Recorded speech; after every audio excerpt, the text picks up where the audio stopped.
Letters to Dead Authors. Sir, there are many things that stand in the way of the critic when he has a mind to praise the living. He may dread the charge of writing rather to vex a rival than to exalt the subject of his applause.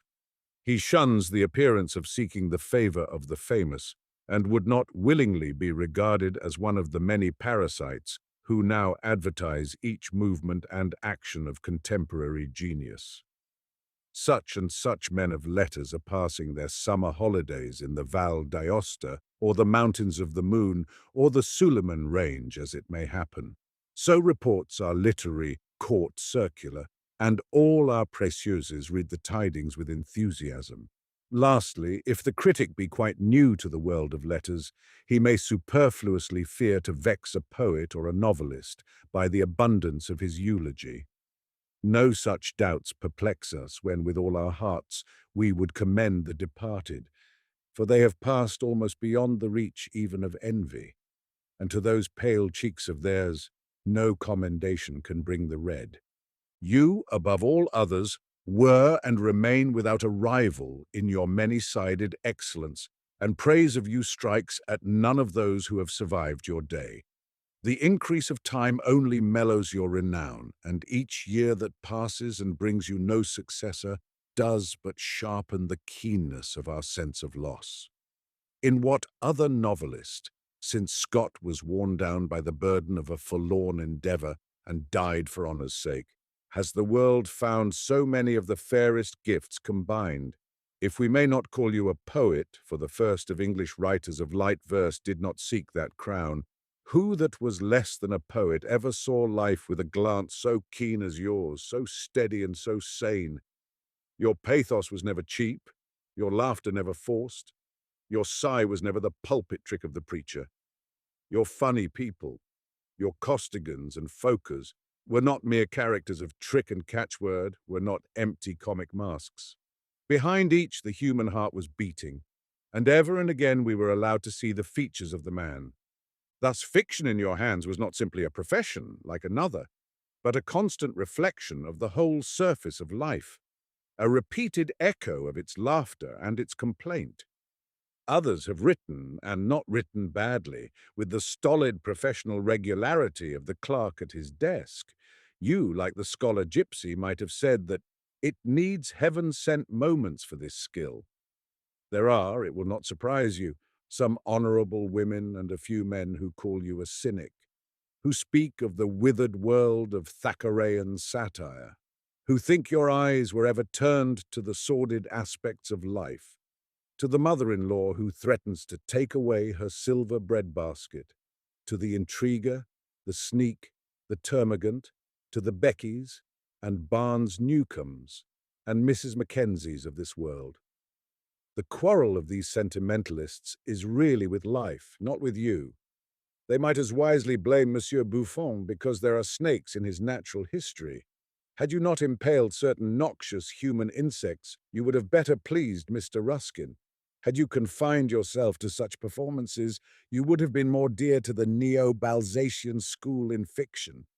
You are accused of never having drawn a good woman who was not a doll, but the ladies that bring this charge seldom remind us either of Lady Castlewood or of Theo or Hetty Lambert.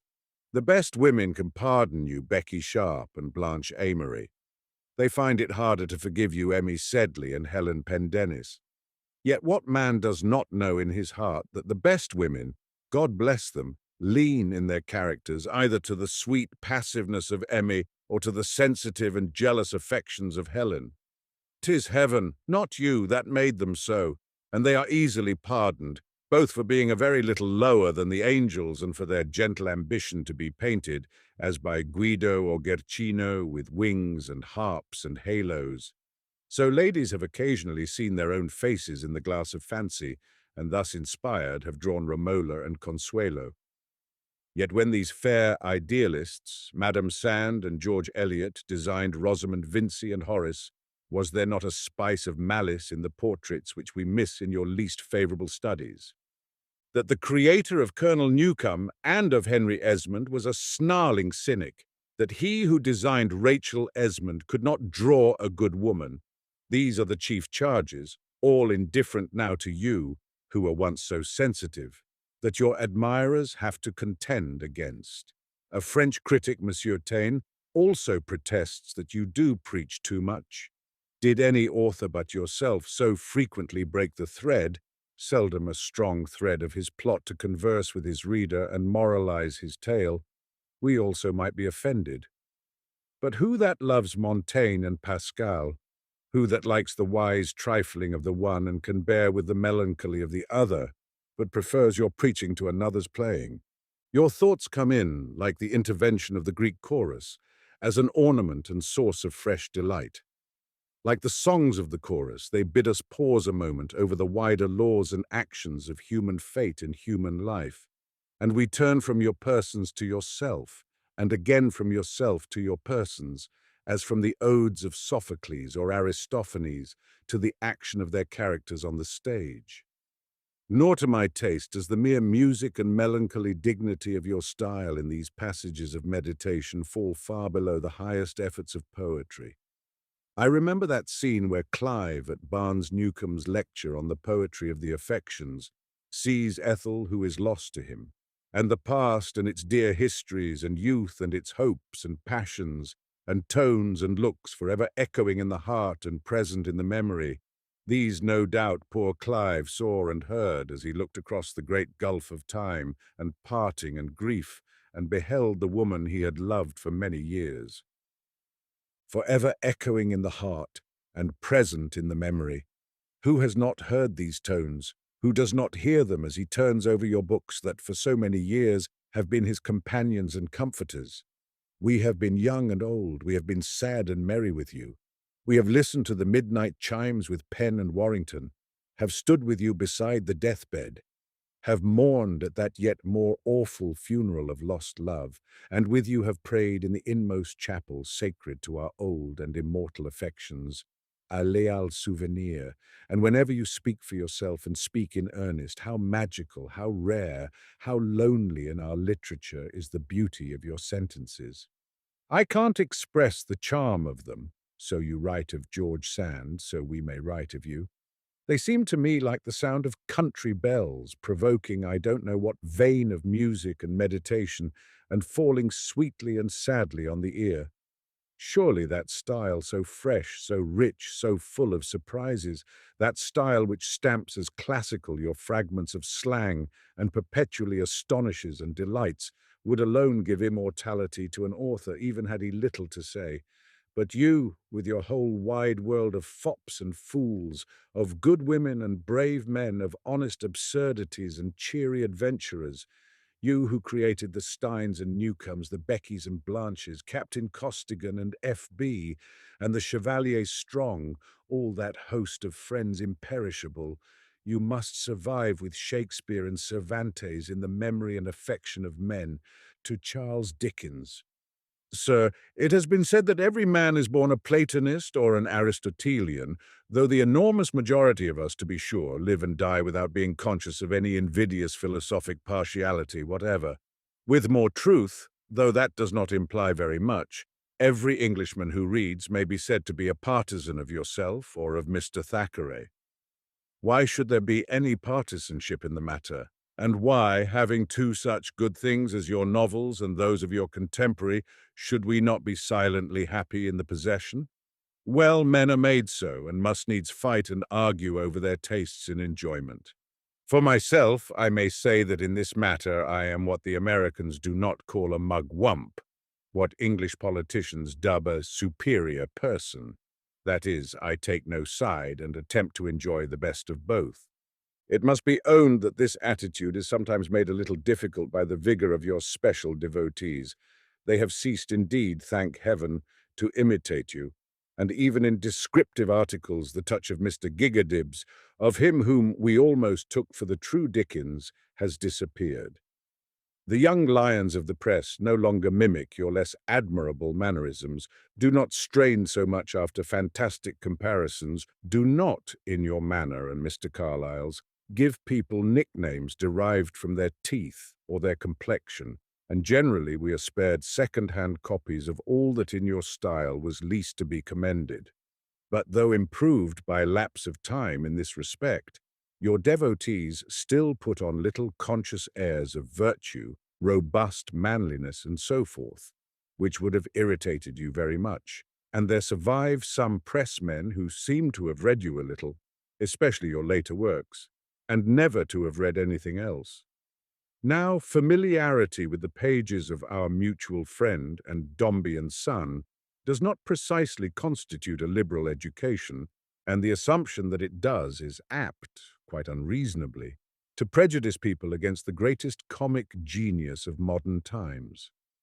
On the other hand, time is at last beginning to sift the true admirers of Dickens from the false. Yours, sir, in the best sense of the word, is a popular success, a popular reputation.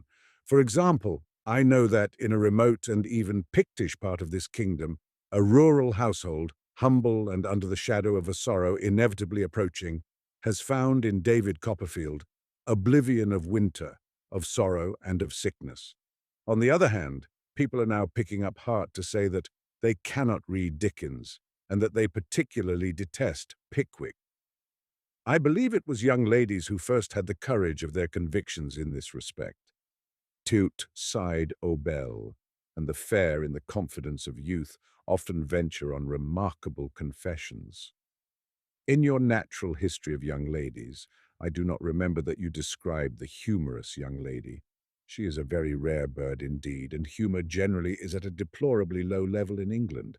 Hence come all sorts of mischief, arisen since you left us, and it may be said that inordinate philanthropy, genteel sympathy with Irish murder and arson, societies for badgering the poor, esoteric Buddhism, and a score of other plagues, including what was once called aestheticism, are all primarily due to want of humour. People discuss, with the gravest faces, matters which properly should only be stated as the wildest paradoxes. It naturally follows that in a period almost destitute of humour, many respectable persons cannot read Dickens, and are not ashamed to glory in their shame. We ought not to be angry with others for their misfortunes. And yet, when one meets the cretins who boast that they cannot read Dickens, one certainly does feel much as Mr. Samuel Weller felt when he encountered Mr. Job Trotter. How very singular has been the history of the decline of humour. Is there any profound psychological truth to be gathered from consideration of the fact that humour has gone out with cruelty? 100 years ago, 80 years ago, nay 50 years ago, we were a cruel but also a humorous people. We had bull-baitings and badger drawings and hustings and prize fights and cockfights. We went to see men hanged. The pillory and the stocks were no empty terrors unto evil doers, for there was commonly a malefactor occupying each of these institutions. With all this, we had a broad-blown comic sense. We had Hogarth and Bunbury and George Cruikshank and Gilray. We had Leech and Surtees and the creator of Tittlebat Titmouse. We had the shepherd of the Noctes, and above all, we had you. From the old giants of English fun, burly persons delighting in broad caricature, in decided colours, in cockney jokes, in swashing blows at the more prominent and obvious human follies. From these you derived the splendid high spirits and unhesitating mirth of your earlier works. Mr. Squeers and Sam Weller and Mrs. Gamp, and all the Pickwickians and Mr. Dowler and John Browdie, these and their immortal companions were reared, so to speak, on the beef and beer of that naughty, fox-hunting, badger-baiting old England which we have improved out of existence. And these characters assuredly are your best.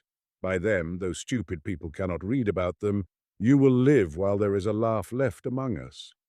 Perhaps that does not assure you a very prolonged existence, but only the future can show.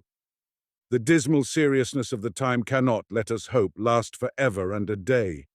Honest old Laughter, the true Lutin of your inspiration, must have life left in him yet, and cannot die, though it is true that the taste for your pathos and your melodrama and plots constructed after your favourite fashion, Great Expectations and The Tale of Two Cities are exceptions, may go by and never be regretted. Were people simpler or only less clear-sighted as far as your pathos is concerned a generation ago? Geoffrey, the hard-headed, shallow critic who declared that Wordsworth would never do, cried, "Wept like anything over your little Nell." One still laughs as heartily as ever with Dick Swiveller, but who can cry over little Nell? Ah, sir, how could you, who knew so intimately, who remembered so strangely well the fancies, the dreams, the sufferings of childhood, how could you wallow naked in the pathetic and massacre holocausts of the innocents? To draw tears by gloating over a child's deathbed, was it worthy of you? Was it the kind of work over which our hearts should melt? I confess that little Nell might die a dozen times and be welcomed by whole legions of angels, and I, like the bereaved fowl mentioned by Pet Marjorie, would remain unmoved. She was more than usual calm. She did not give a single damn, wrote the astonishing child who diverted the leisure of Scott. Over your little Nell and your little Dombey, I remain more than usual calm, and probably so do thousands of your most sincere admirers.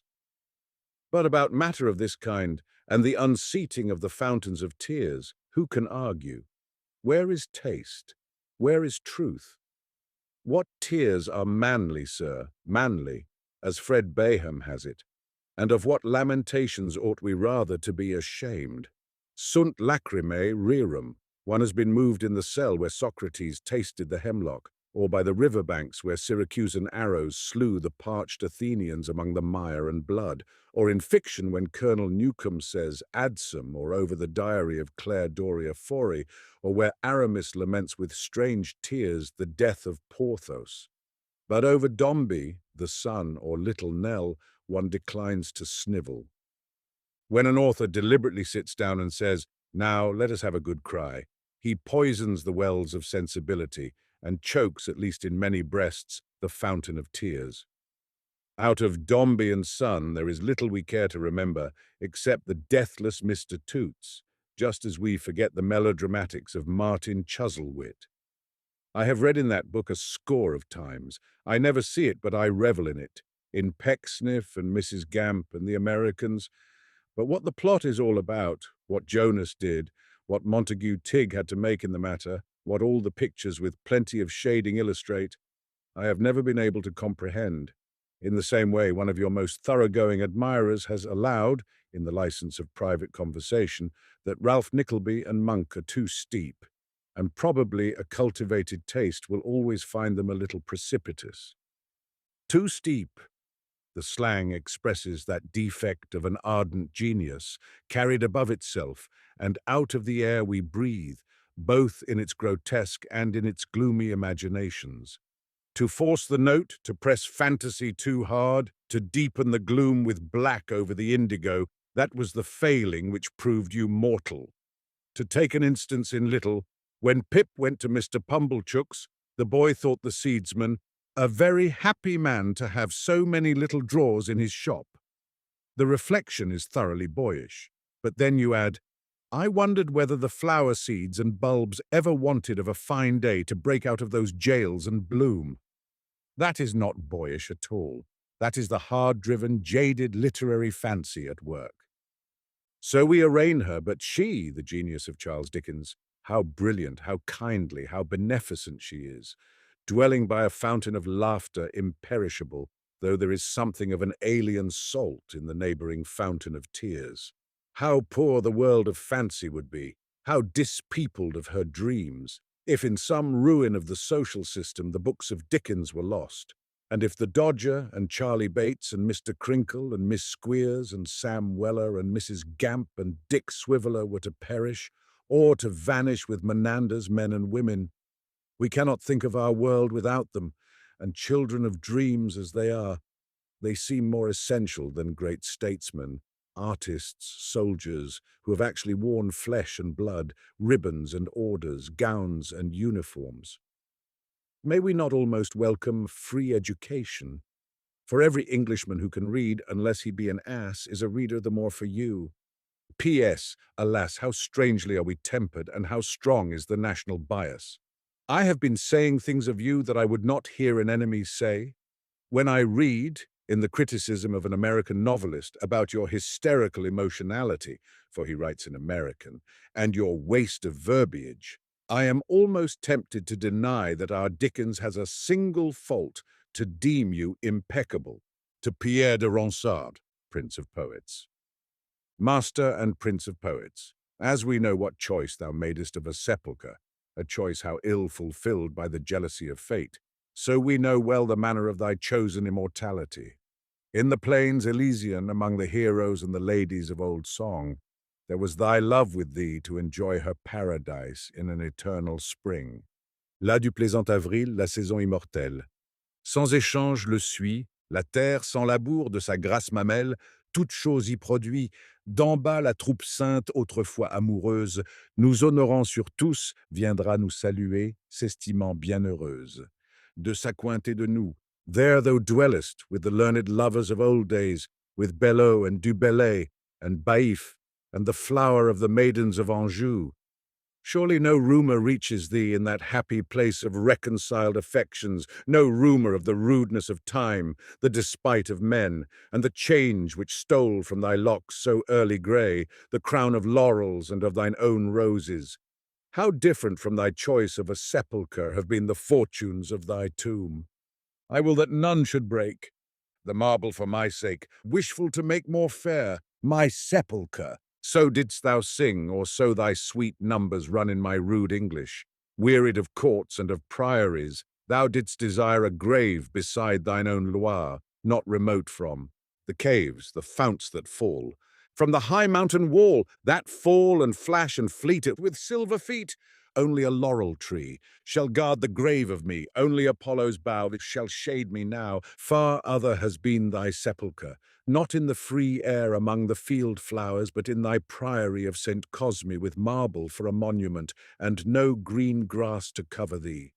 Restless wert thou in thy life. Thy dust was not to be restful in thy death.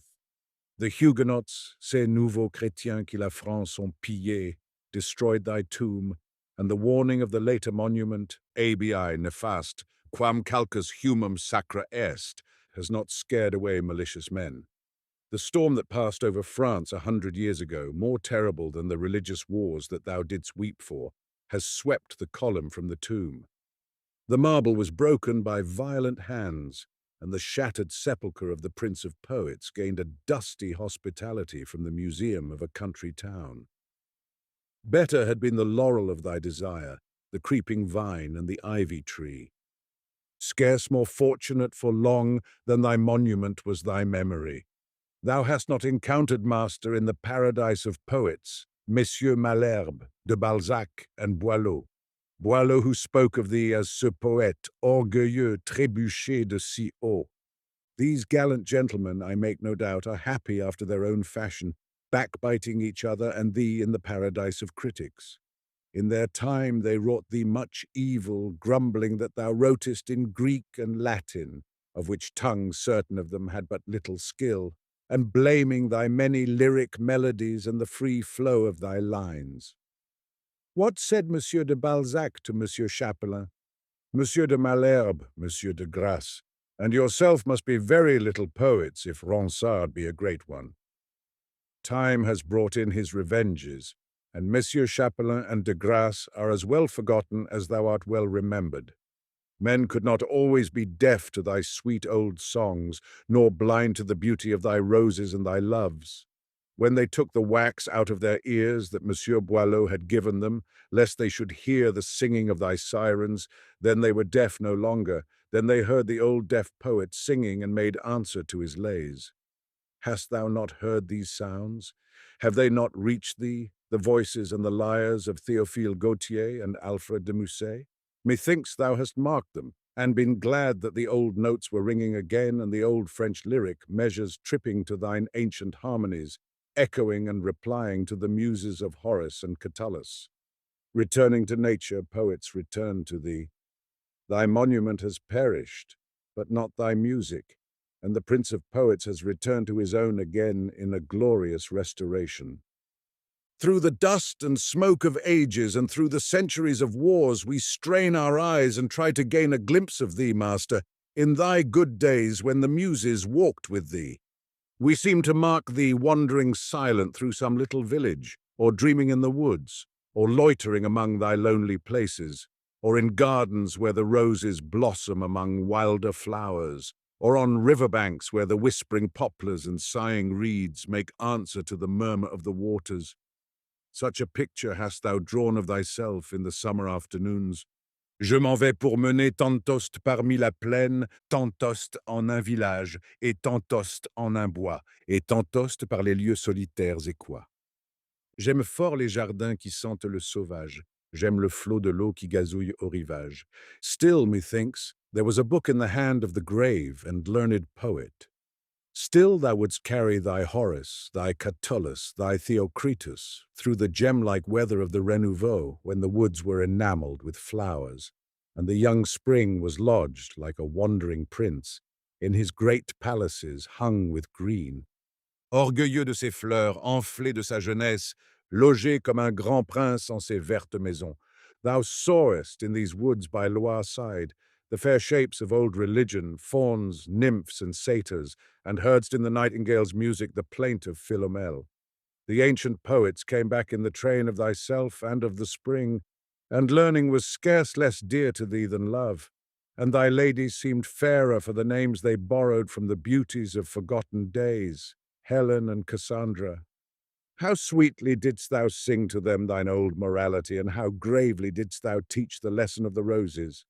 Well didst thou know it, well didst thou love the rose, since thy nurse, carrying thee, an infant, to the holy font, let fall on thee the sacred water brimmed with floating blossoms of the rose.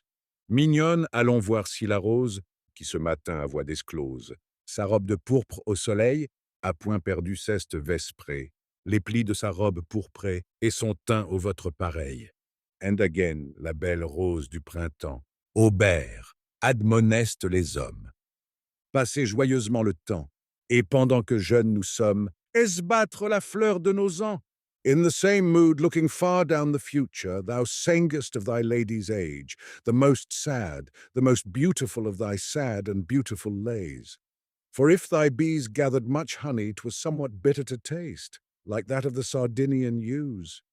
How clearly we see the great hall, the grey lady spinning and humming among her drowsy maids, and how they waken at the word, and she sees her spring in their eyes, and they forecast their winter in her face when she murmurs, "'Twas Ronsard sang of me."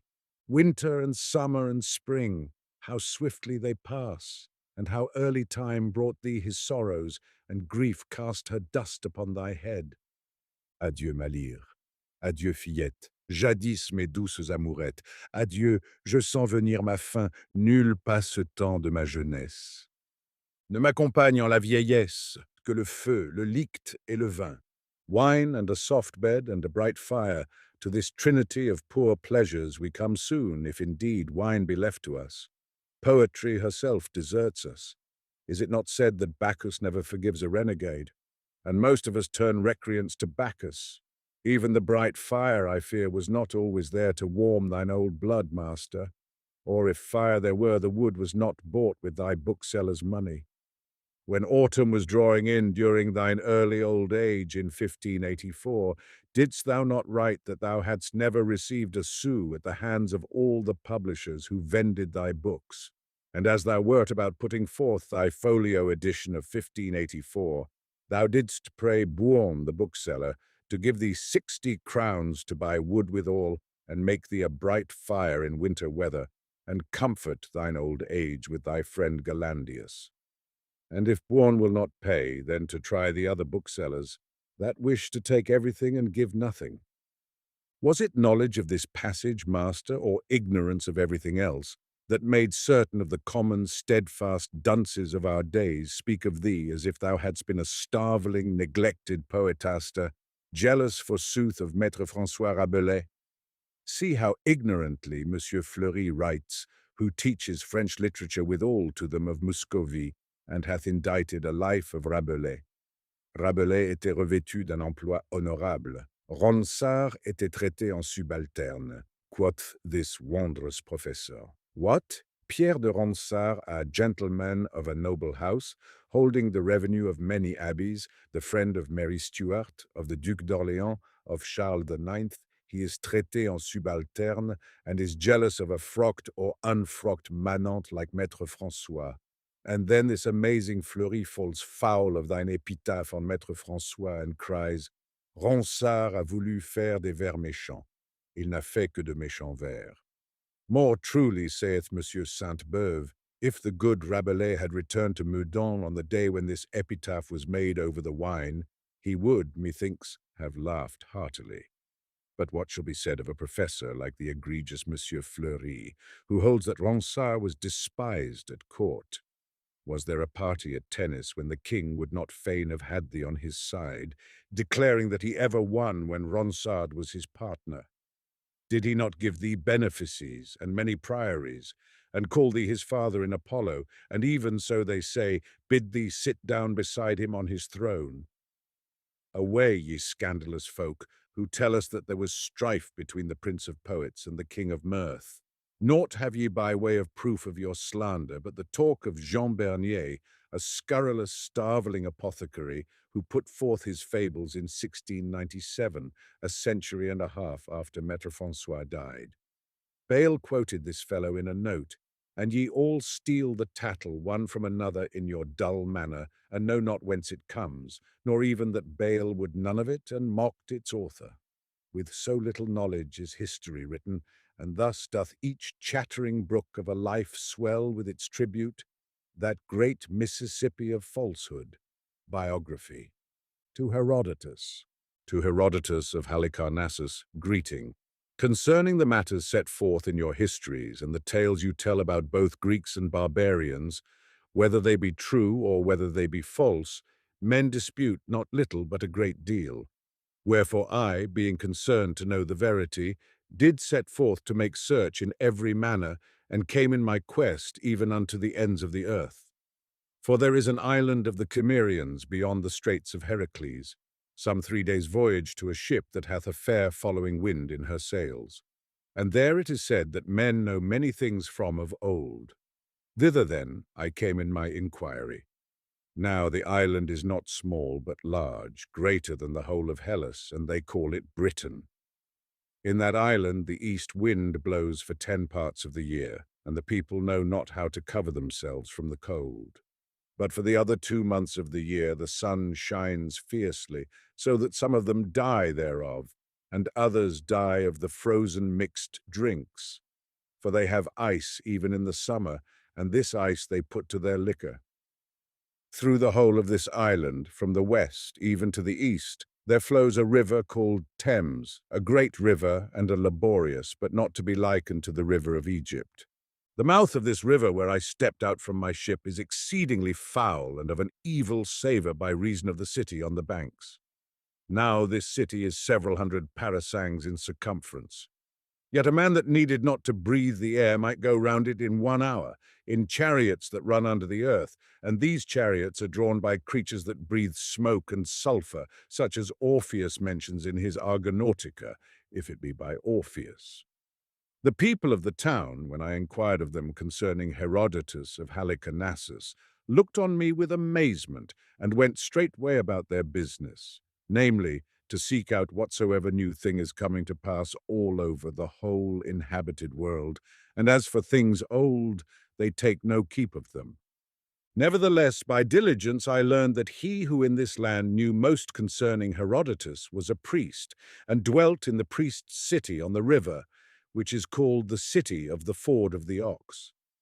But whether Io, when she wore a cow's shape, had passed by that way in her wanderings, and thence comes the name of that city, I could not, though I asked all men I met, learn aught with certainty.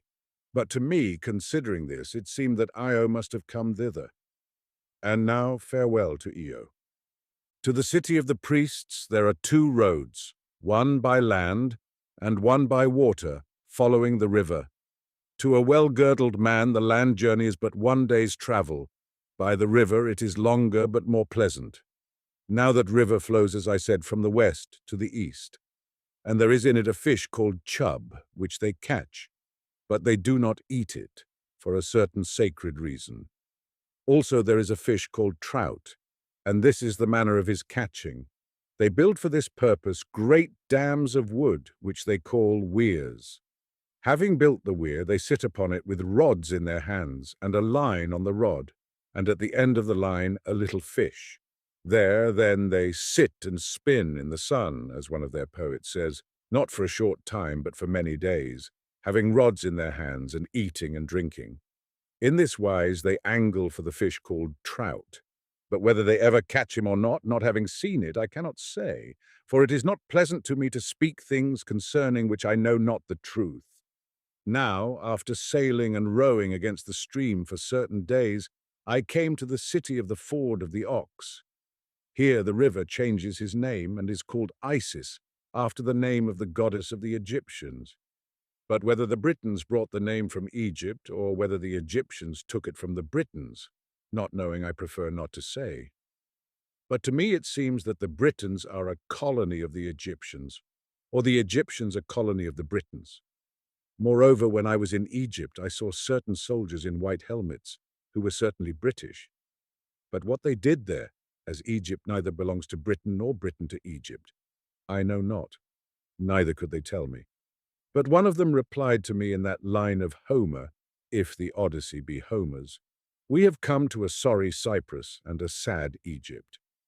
Others told me that they once marched against the Ethiopians, and having defeated them several times, then came back again, leaving their property to the Ethiopians. But as to the truth of this, I leave it to every man to form his own opinion. Having come into the city of the priests, I went forth into the street, and found a priest of the baser sort, who for a piece of silver led me hither and thither among the temples, discoursing of many things.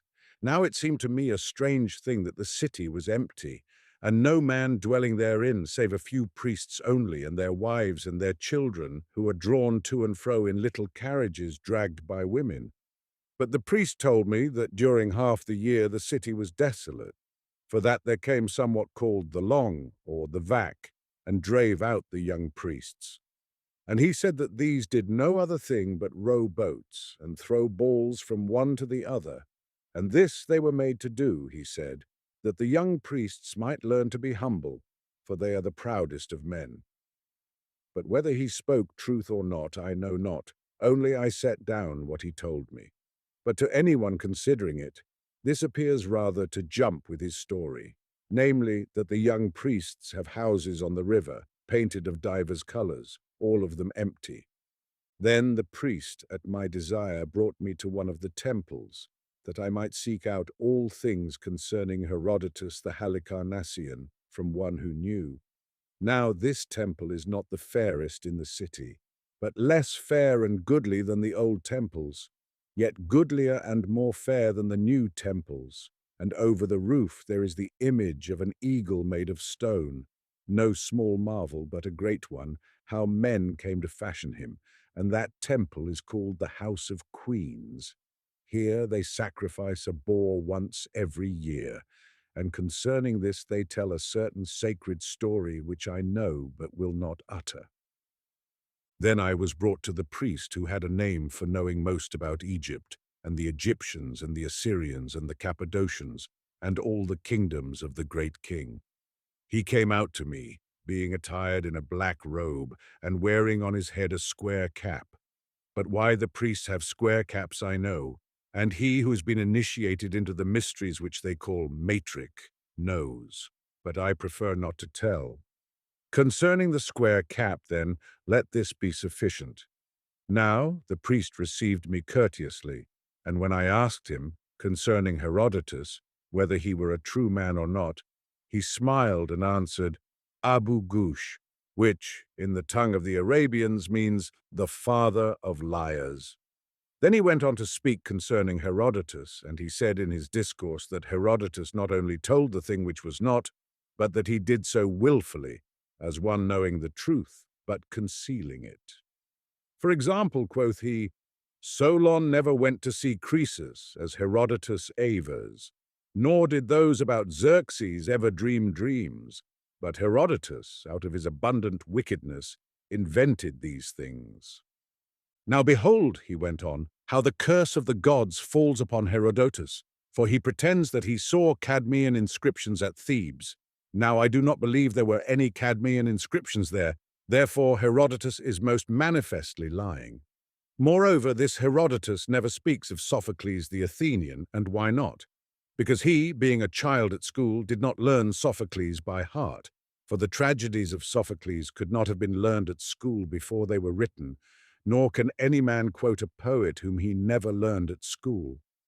Moreover, as all those about Herodotus knew Sophocles well, he could not appear to them to be learned by showing that he knew what they knew also. Then I thought the priest was making game and sport, saying first that Herodotus could know no poet whom he had not learned at school, and then saying that all the men of his time well knew this poet, about whom everyone was talking. But the priest seemed not to know that Herodotus and Sophocles were friends, which is proved by this, that Sophocles wrote an ode in praise of Herodotus. Then he went on, and though I were to write with 100 hands, like Briareus, of whom Homer makes mention, I could not tell you all the things that the priest said against Herodotus, speaking truly or not truly, or sometimes correctly and sometimes not, as often befalls mortal men. For Herodotus, he said, was chiefly concerned to steal the lore of those who came before him, such as Hecateus, and then to escape notice as having stolen it.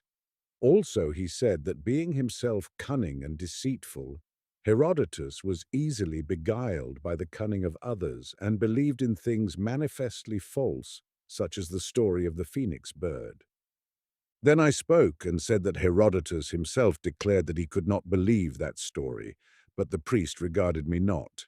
And he said that Herodotus had never caught a crocodile with cold pig, nor did he ever visit Assyria, nor Babylon, nor Elephantine, but saying that he had been in these lands, said that which was not true. He also declared that Herodotus, when he travelled, knew none of the fat ones of the Egyptians, but only those of the baser sort. And he called Herodotus a thief and a beguiler, and the same with intent to deceive, as one of their own poets writes. And to be short, Herodotus, I could not tell you in one day all the charges which are now brought against you. But concerning the truth of these things, you know not least but most, as to yourself being guilty or innocent. Wherefore, if you have anything to show or set forth whereby you may be relieved from the burden of these accusations, now is the time. Be no longer silent, but whether through the oracle of the dead, or the oracle of Branchidae, or that in Delphi or Dodona, or of Amphiaraus at Oropus, speak to your friends and lovers, whereof I am one from of old, and let men know the very truth. Now, concerning the priests in the city of the ford of the ox, it is to be said that of all men whom we know they receive strangers most gladly, feasting them all day. Moreover, they have many drinks, cunningly mixed, and of these the best is that they call archdeacon, naming it from one of the priest's offices. Truly, as Homer says, if the Odyssey be Homer's, when that draught is poured into the bowl, then it is no pleasure to refrain. Drinking of this wine, or nectar, Herodotus, I pledge you and pour forth some deal on the ground to Herodotus of Halicarnassus in the house of Hades. And I wish you farewell, and good be with you. Whether the priest spoke truly or not truly, even so may such good things betide you as befall dead men. Epistle to Mr. Alexander Pope. From mortal gratitude decide, my Pope, have wits immortal more to fear or hope? Wits toil and travail round the plant of fame, their works its garden and its growth their aim. Then commentators, in unwieldy dance, break down the barriers of the trim pleasance, pursue the poet, like Actaeon's hounds. Beyond the fences of his garden grounds, rend from the singing robes each borrowed gem, rend from the laurelled brows the diadem, and if one rag of character they spare, comes the biographer and strips it bare. Such, Pope, has been thy fortune, such thy doom. Swift the ghouls gathered at the poet's tomb, with dust of notes to clog each lordly line. Warbot and Wharton Croker bowls combine, collecting cackle Johnson condescends, to interview the drudges of your friends. Thus, though your court hope holds your merits high and still proclaims your poems poetry, biographers un-Boswell-like have sneered, and dunces edit him whom dunces feared. They say, what say they? Not in vain you ask. To tell you what they say, behold my task. Methinks already I your tears survey. As I repeat the horrid things they say. Comes Ellen first. I fancy you'll agree. Not frenzied Dennis smote so fell as he. For Ellen's introduction, crabbed and dry, like Churchill's cudgels marked with lie and lie, too dull to know what his own system meant. Pope yet was skilled new treasons to invent. A snake that puffed himself and stung his friends. Few lied so frequent for such little ends. His mind, like flesh inflamed, was raw and sore, and still the more he writhed, he stung the more. Oft in a quarrel, never in the right, and his spirit sank when he was called to fight. Pope, in the darkness mining like a mole, forged on himself, as from himself he stole, and what for Carol once he feigned to feel, transferred in letters never sent to steal. Still he denied the letters he had writ, and still mistook indecency for wit. His very grammar, so De Quincey cries, detains the reader, and at times defies. Fierce Ellen thus, no line escapes his rage, and furious footnotes growl neath every page. See Saint Finn next take up the woeful tale, prolong the preaching, and protract the wail. Some forage falsehoods from the north and south, but Pope, poor D.L., lied from hand to mouth, affected, hypocritical and vain, a book in breeches and a fop in grain. A fox that found not the high clusters sour, the fanfaron of vice beyond his power, Pope yet possessed, the praise will make you start. Mean, morbid, vain, he yet possessed a heart. And still we marvel at the man, and still admire his finish and applaud his skill. Though as that fabled bark, a phantom form, eternal strains, nor rounds the cape of storm, even so Pope strove, nor ever crossed the line. That from the noble separates the fine. The learned thus, and who can quite reply, reverse the judgment and retort the lie. You reap in armed hates that haunt your name. Reap what you sowed, the dragon's teeth of fame. You could not write, and from unenvious time expect the wreath that crowns the lofty rhyme. You still must fight, retreat, attack, defend, and oft to snatch a laurel, lose a friend. The pity of it, and the changing taste of changing time leaves half your work a waste. My childhood fled your couplet's clarion tone, and sought for Homer in the prose of bone. Still through the dust of that dim prose appears the flight of arrows and the sheen of spears. Still we may trace what hearts heroic feel, and hear the bronze that hurtles on the steel. But, your Iliad seems a half pretense, where wits not heroes prove their skill in fence, and great Achilles' eloquence doth show. As if no centaur trained him, but Boilo. Again your verse is orderly, and more. The waves behind impel the waves before. Monotonously musical they glide, till couplet unto couplet hath replied. But turn to Homer, how his verses sweep. Surge answers surge, and deep doth call on deep. This line in foam and thunder issues forth, spurred by the west, or smitten by the north, sombre in all its sullen deeps and all. Clear at the crest and foaming to the fall. The next with silver murmur dies away, like tides that falter to Calypso's bay. Thus time, with sordid alchemy and dread, turns half the glory of your gold to lead. Thus time, at Ronsard's wreath that vainly bit, has marred the poet to preserve the wit, who almost left on Addison a stain, whose knife cut cleanest with a poisoned pain. Yet thou, strange fate that clings to all of thine, when most a wit dost most a poet shine. In poetry thy Dunciad expires, when wit has shot her momentary fires. 'Tis tragedy that watches by the bed, where tawdry yellow strove with dirty red. And men, remembering all, can scarce deny, to lay the laurel where thine ashes lie, to Lucian of Samosata. In what bower, O Lucian, of your rediscovered islands fortunate are you now reclining? The delight of the fair, the learned, the witty, and the brave. In that clear and tranquil climate, whose air breathes of violet and lily, myrtle, and the flower of the vine, where the daisies are rose-scented and the rose herself has got perfume which on earth is not, among the music of all birds and the wind-blown notes of flutes hanging on the trees.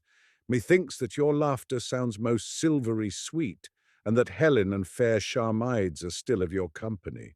Master of mirth, and soul the best contented of all that have seen the world's ways clearly, most clear-sighted of all that have made tranquillity their bride, what other laughers dwell with you, where the crystal and fragrant waters wander round the shining palaces and the temples of amethyst?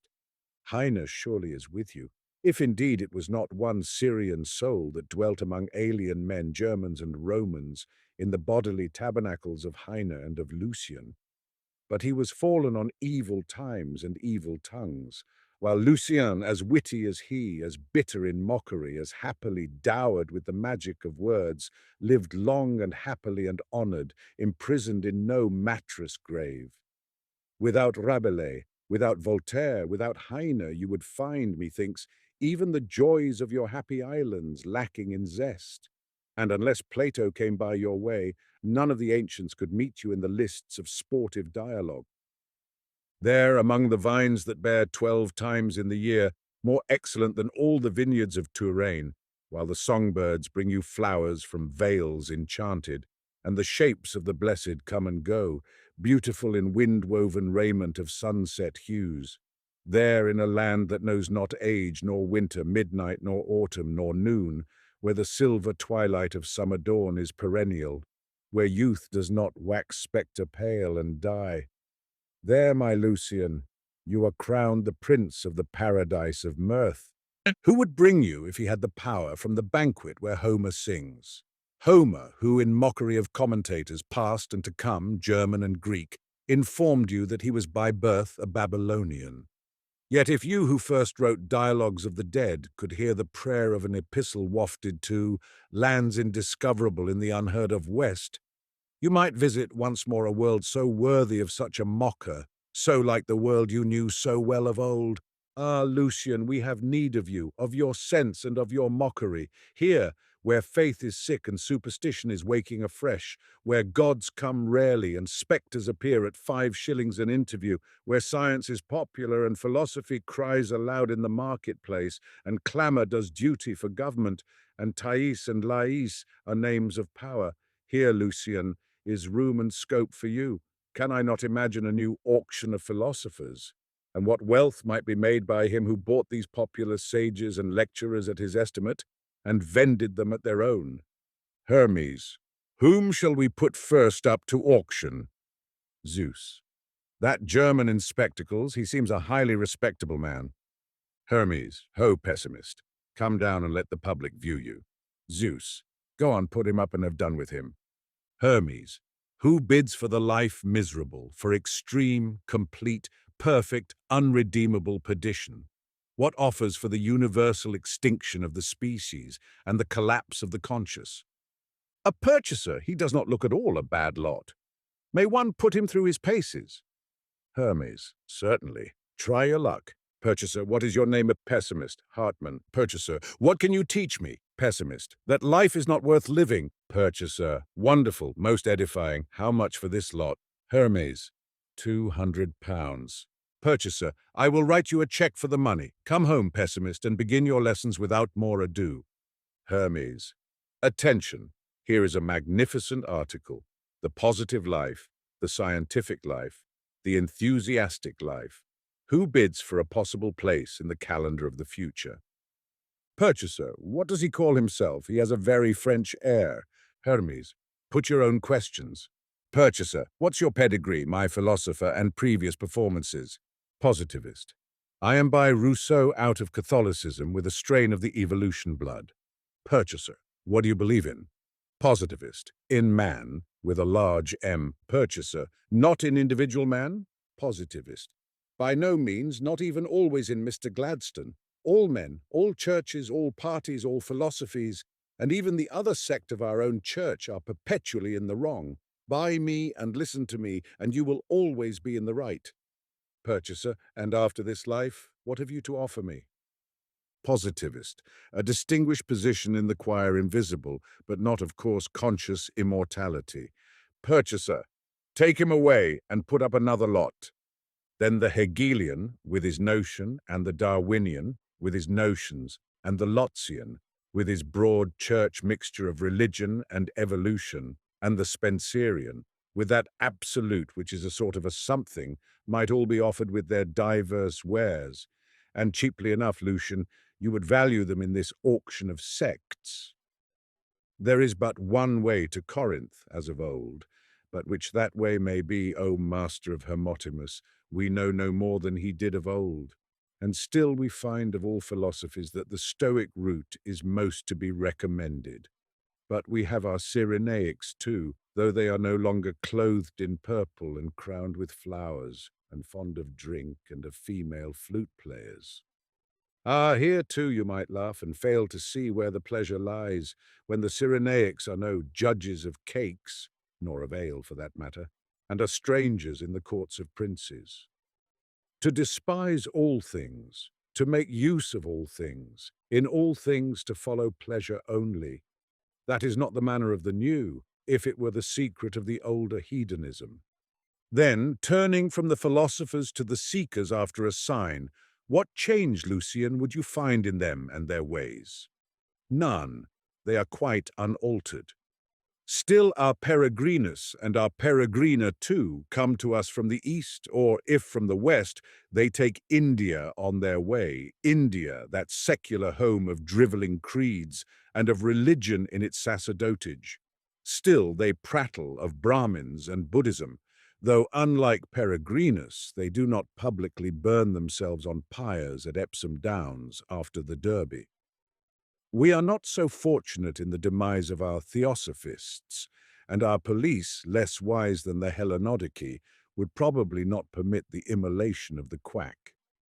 Like your Alexander, they deal in marvels and miracles, oracles and warnings. All such bogey stories as those of your Philopseudes, and the ghost of the lady who took to table rapping because one of her best slippers had not been burned with her body, are gravely investigated by the Psychical Society. Even your ignorant bibliophile is still with us, the man without a tinge of letters, who buys up old manuscripts because they are stained and gnawed, and who goes for proof of valued antiquity to the testimony of the bookworms. And the rich bibliophile now, as in your satire, clothes his volumes in purple morocco and gay dorures, while their contents are sealed to him. As to the topics of satire and gay curiosity which occupy the lady known as Gyp, and Monsieur Halévy in his Les Petites Cardinales, if you had not exhausted the matter in your dialogues of Hétairae, you would be amused to find the same old traits surviving without a touch of change. One reads in Halévy's French of Madame Cardinal, and in your Greek of the mother of Philina, and marvels that 1800 years have not in one single trifle altered the mould. Still the old shabby light-loves, the old greed, the old luxury and squalor, still the unconquerable superstition that now seeks to tell fortunes by the cards, and in your time resorted to the sorceress with her magical bull roarer or turn-done. Yes, Lucian, we are the same vain creatures of doubt and dread, of unbelief and credulity, of avarice and pretense that you knew and at whom you smiled. Nay, our very social question is not altered. Do you not write in The Runaways, the artisans will abandon their workshops and leave their trades when they see that with all the labor that bows their bodies from dawn to dark, they make a petty and starveling pittance, while men that toil not nor spin are floating in Pactolus. They begin to see this again as of yore, but whether the end of their vision will be a laughing matter, you, fortunate Lucian, do not need to care. Hail to you, and farewell. To Maître François Rabelais, of the coming of the Coqcigrues. Master, in the boreal and septentrional lands, turned aside from the noonday and the sun, there dwelt of old, as thou knowest, and as Olaus voucheth, a race of men, brave, strong, nimble, and adventurous, who had no other care but to fight and drink. There, by reason of the cold, as Virgil witnesseth, Men break wine with axes. To their minds, when once they were dead and gotten to Valhalla or the place of their gods, there would be no other pleasure but to swig, tipple, drink, and booze till the coming of that last darkness and twilight, wherein they, with their deities, should do battle against the enemies of all mankind, which day they rather desired than dreaded. So chanced it also with Pantagruel and brother John and their company, after they had once partaken of the secret of the Dive Bouteille. Thereafter they searched no longer, but, abiding at their ease, were merry, frolic, jolly, gay, glad, and wise, only that they always and ever did expect the awful coming of the coquigrues. Now, concerning the day of that coming, and the nature of them that should come, they knew nothing, and for his part Panurge was all the more adread, as Aristotle testifieth that men, and Panurge above others, most fear that which they know least. Now it chanced one day, as they sat at meat, with viands rare, dainty, and precious as ever Apicius dreamed of, that there fluttered on the air a faint sound as of sermons, speeches, orations, addresses, discourses, lectures, and the like, whereat Panurge, pricking up his ears, cried, "Methinks this wind bloweth from Midlothian," and so fell a-trembling. Next, to their oral orifices and the avenues audient of the brain, was borne a very melancholy sound as of harmoniums, hymns, organ pianos, psalteries, and the like, all playing different airs in a kind most hateful to the muses. Then said Panurge, as well as he might for the chattering of his teeth, "May I never drink if here come not the coquigrues." And this saying and prophecy of his was true and inspired.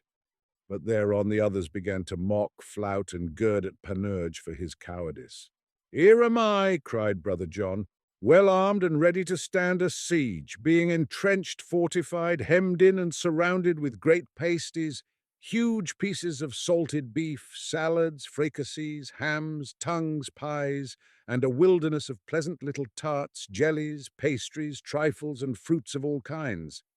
And I shall not thirst while I have good wells, founts, springs, and sources of Bordeaux wine, Burgundy, wine of the Champagne country, sack and canary. A fig for thy coquigrues." But even as he spoke, there ran up suddenly a whole legion, or rather army, of physicians, each armed with laryngoscopes, stethoscopes, horoscopes, microscopes, weighing machines, and such other tools, engines, and arms as they had who, after thy time, persecuted Monsieur de Pourceaugnac. And they all, rushing on brother John, cried out to him, "Abstain, abstain!" And one said, "I have well diagnosed thee, and thou art in a fair way to have the gout." "I never did better in my days," said brother John. "Away with thy meats and drinks," they cried. And one said, "He must to Royat," and another, "Hence with him to Aix," and a third, "Banish him to Wiesbaden," and a fourth, "Hail him to Gastein," and yet another, "To Barbouille with him in chains." And while others felt his pulse and looked at his tongue, they all wrote prescriptions for him like men mad. "For thy eating," cried he that seemed to be their leader. "No soup." "No soup," quoth brother John, and those cheeks of his, whereat you might have warmed your 2 hands in the winter solstice, grew white as lilies. "Nay, and no salmon, nor any beef nor mutton. A little chicken by times, pericolo tuo, nor any game such as grouse, partridge, pheasant, capercailzie, wild duck, nor any cheese, nor fruit, nor pastry, nor coffee, nor eau de vie, and avoid all sweets, no veal, pork, nor made dishes of any kind. Then what may I eat?" quoth the good brother, whose valour had oozed out of the soles of his sandals. "A little cold bacon at breakfast, no eggs," quoth the leader of the strange folk, "and a slice of toast without butter. And for thy drink—" "What?" gasped brother John. "1 dessert spoonful of whisky with a pint of the water of Apollinaris at luncheon and dinner, no more." At this brother John fainted, falling like a great buttress of a hill, such as Taygetus or Erymanthus. While they were busy with him, others of the frantic folk had built great platforms of wood, whereon they all stood and spoke at once, both men and women. And of these some wore red crosses on their garments, which meaneth salvation, and others wore white crosses with a little black button of crape to signify purity, and others bits of blue to mean abstinence. While some of these pursued Panurge, others did beset Pantagruel, asking him very long questions, whereunto he gave but short answers. Thus they asked, "Have ye local option here?" Pan, "What? May one man drink if his neighbour be not athirst?" Pan, "Yea. Have ye free education?" Pan, "What? Must they that have pay to school them that have not?" Pan, "Nay. Have ye free land?" Pan, "What? Have ye taken the land from the farmer and given it to the tailor out of work and the candlemaker masterless?" Pan, "Nay. Have your women folk votes?" Pan, "Bosh! Have you got religion?" Pan, "How? Do you go about the streets at night, brawling, blowing a trumpet before you, and making long prayers?" Pan, "Nay. Have you manhood suffrage?" Pan, "Eh? Is Jack as good as his master?" Pan, "Nay. Have you joined the arbitration society?" Pan, "Quoy. Will you let another kick you, and will you ask his neighbour if you deserve the same?" Pan, "Nay. Do you eat what you list?" Pan, "Aye. Do you drink when you are athirst?" Pan, "Aye. Are you governed by the free expression of the popular will?" Pan, "How? Are you servants of priests, pulpits, and penny papers?" Pan, "No." Now when they heard these answers of Pantagruel, they all fell. Some are weeping, some are praying, some are swearing, some are arbitrating, some are lecturing, some are caucusing, some are preaching, some are faith healing, some are miracle working, some are hypnotizing, some are writing to the daily press. And while they were thus busy, like folk distraught, reforming the island, Pantagruel burst out a-laughing, whereat they were greatly dismayed. For laughter killeth the whole race of cockchigrues, and they may not endure it. Then Pantagruel and his company stole aboard a bark that Panurge had ready in the harbour, and having provisioned her well with store of meat and good drink, they set sail for the kingdom of Enterlechi, where, having landed, they were kindly entreated, and there abide to this day, drinking of the sweet and eating of the fat, under the protection of that intellectual sphere which hath in all places its centre and nowhere its circumference. Such was their destiny, there was their end appointed, and thither the cockigrues can never come. For all the air of that land is full of laughter, which killeth cockchigrues, and there aboundeth the herb Pantagruelian. But for thee, Master Francois, thou art not well liked in this island of ours, where the cockigrues are abundant, very fierce, cruel, and tyrannical. Yet thou hast thy friends that meet and drink to thee, and wish thee well wheresoever thou hast found thy grand peut-être. To Jane Austen, Madam, if to the enjoyments of your present state be lacking a view of the minor infirmities or foibles of men, I cannot but think, were the thought permitted, that your pleasures are yet incomplete. Moreover, it is certain that a woman of parts who has once meddled with literature will never wholly lose her love for the discussion of that delicious topic, nor cease to relish what, in the cant of our new age, is styled literary shop. For these reasons, I attempt to convey to you some inkling of the present state of that agreeable art which you, madam, raised to its highest pitch of perfection. As to your own works, immortal as I believe, I have but little that is wholly cheering to tell one who, among women of letters, was almost alone in her freedom from a lettered vanity. You are not a very popular author. Your volumes are not found in gaudy covers on every bookstall, or if found, are not perused with avidity by the Emmas and Catherines of our generation. 'Tis not long since a blow was dealt, in the estimation of the unreasoning, at your character as an author by the publication of your familiar letters. The editor of these epistles, unfortunately, did not always take your witticisms, and he added others which were too unmistakably his own. While the injudicious were disappointed by the absence of your exquisite style and humour, the wiser sort were the more convinced of your wisdom. In your letters, knowing your correspondence, you gave but the small personal talk of the hour, for them sufficient. For your books you reserved matter and expression which are imperishable. Your admirers, if not very numerous, include all persons of taste who in your favour are apt somewhat to abate the rule or shake off the habit which commonly confines them to but temperate laudation. 'Tis the fault of all art to seem antiquated and faded in the eyes of the succeeding generation. The manners of your age were not the manners of today, and young gentlemen and ladies who think Scott slow think Miss Austen prim and dreary. Yet even could you return among us, I scarcely believe that speaking the language of the hour as you might and versed in its habits, you would win the general admiration. For how tame, madam, are your characters, especially your favourite heroines? How limited the life which you knew and described? How narrow the range of your incidents? How correct your grammar?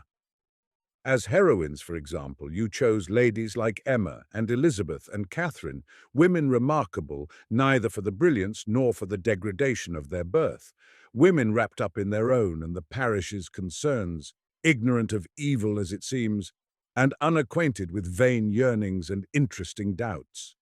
Who can engage his fancy with their matchmakings and the conduct of their affections, when so many daring and dazzling heroines approach and solicit his regard? Here are princesses dressed in white velvet stamped with golden fleur-de-lis, ladies with hearts of ice and lips of fire, who count their roubles by the million, their lovers by the score, and even their husbands, very often, in figures of some arithmetical importance. With these are the immaculate daughters of itinerant Italian musicians, maids whose souls are unsoiled amidst the contaminations of our streets, and whose acquaintance with the art of Phidias and Praxiteles, of Daedalus and Scopas, is the more admirable, because entirely derived from loving study of the inexpensive collections vended by the plaster of Paris man round the corner. When such heroines are wooed by the nephews of dukes, where are your Emmas and Elizabeths? Your volumes neither excite nor satisfy the curiosities provoked by that modern and scientific fiction, which is greatly admired, I learn, in the United States, as well as in France and at home. You erred, it cannot be denied, with your eyes open. Knowing Lydia and Kitty so intimately as you did, why did you make of them almost insignificant characters? With Lydia for a heroine, you might have gone far, and had you devoted 3 volumes and the chief of your time to the passions of Kitty, you might have held your own even now in the circulating library. How Liddy, perched on a corner of the roof, first beheld her Wickham, how on her challenge he climbed up by a ladder to her side, how they kissed, caressed, swung on gates together, met at odd seasons in strange places, and finally eloped. All this might have been put in the mouth of a jealous elder sister, say Elizabeth, and you would not have been less popular than several favourites of our time, had you cast the whole narrative into the present tense, and lingered lovingly over the thickness of Mary's legs and the softness of Kitty's cheeks, and the blonde fluffiness of Wickham's whiskers. You would have left a romance still dear to young ladies. Or again, you might entrance fair students still, had you concentrated your attention on Mrs. Rushworth, who eloped with Henry Crawford. These should have been the chief figures of Mansfield Park, but you timidly declined to tackle passion. Let other pens, you write, dwell on guilt and misery. I quit such odious subjects as soon as I can. Ah, there is the secret of your failure. Need I add that the vulgarity and narrowness of the social circles you describe impair your popularity? I scarce remember more than one lady of title, and but very few lords, and these unessential, in all your tales. Now, when we all wish to be in society, we demand plenty of titles in our novels at any rate, and we get lords, and very queer lords, even from Republican authors, born in a country which in your time was not renowned for its literature. I have heard a critic remark with a decided air of fashion on the brevity of the notice which your characters give each other when they offer invitations to dinner. An invitation to dinner next day was dispatched, and this demonstrates that your acquaintance went out very little and had but few engagements. How vulgar, too, is one of your heroines who bids Mr. Darcy keep his breath to cool his porridge. I blush for Elizabeth. It was superfluous to add that your characters are debased by being invariably mere members of the Church of England, as by law established. The dissenting enthusiast, the open soul that glides from esoteric Buddhism to the Salvation Army, and from the higher pantheism to the higher paganism, we look for in vain among your studies of character. Nay, the very words I employ are of unknown sound to you, so how can you help us in the stress of the soul's travailings? You may say that the soul's travailings are no affair of yours, proving thereby that you have indeed but a lowly conception of the duty of the novelist. I only remember one reference in all your works, to that controversy which occupies the chief of our attention, the great controversy on creation or evolution. Your Jane Bennet cries, "I have no idea of there being so much design in the world as some persons imagine." Nor do you touch on our mighty social question, the land laws, save when Mrs. Bennet appears as a land reformer and rails bitterly against the cruelty of settling an estate away from a family of 5 daughters in favour of a man whom nobody cared anything about. There, madam, in that cruelly unjust performance, what a text you had for a Tendin's romance. Nay, you can allow Kitty to report that a private had been flogged without introducing a chapter on flogging in the army. But you formally decline to stretch your matter out here and there, with solemn, specious nonsense about something unconnected with the story. No padding for Miss Austen.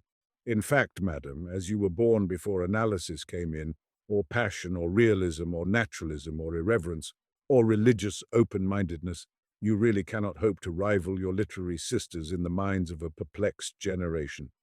Your heroines are not passionate. We do not see their red, wet cheeks and tresses dishevelled in the manner of our frank young Maenads. What says your best successor, a lady who adds fresh lustre to a name that in fiction equals yours? She says of Miss Austen, her heroines have a stamp of their own. They have a certain gentle self-respect and humour and hardness of heart. Love with them does not mean a passion as much as an interest, deep and silent. I think one prefers them so, and that English women should be more like Anne Elliot than Maggie Tulliver. All the privilege I claim for my own sex is that of loving longest when existence or when hope is gone, said Anne. Perhaps she insisted on a monopoly that neither sex has all to itself. Ah, madam, what a relief it is to come back to your witty volumes and forget the follies of today in those of Mr. Collins and of Mrs. Bennet. How fine, nay, how noble is your art in its delicate reserve, never insisting, never forcing the note, never pushing the sketch into the caricature. You worked without thinking of it in the spirit of Greece, on a labour happily limited and exquisitely organized. Dear books, we say, with Miss Thackeray. Dear books, bright, sparkling with wit and animation, in which the homely heroines charm, the dull hours fly, and the very bores are enchanting. To Master Isaac Walton. Father Isaac, when I would be quiet and go angling, it is my custom to carry in my wallet thy pretty book, The Complete Angler. Here, methinks, if I find not trout, I shall find content and good company and sweet songs, fair milkmaids and country mirth. For you are to know that trout be now scarce, and whereas he was ever a fearful fish, he hath of late become so wary that none but the cunningest anglers may be even with him.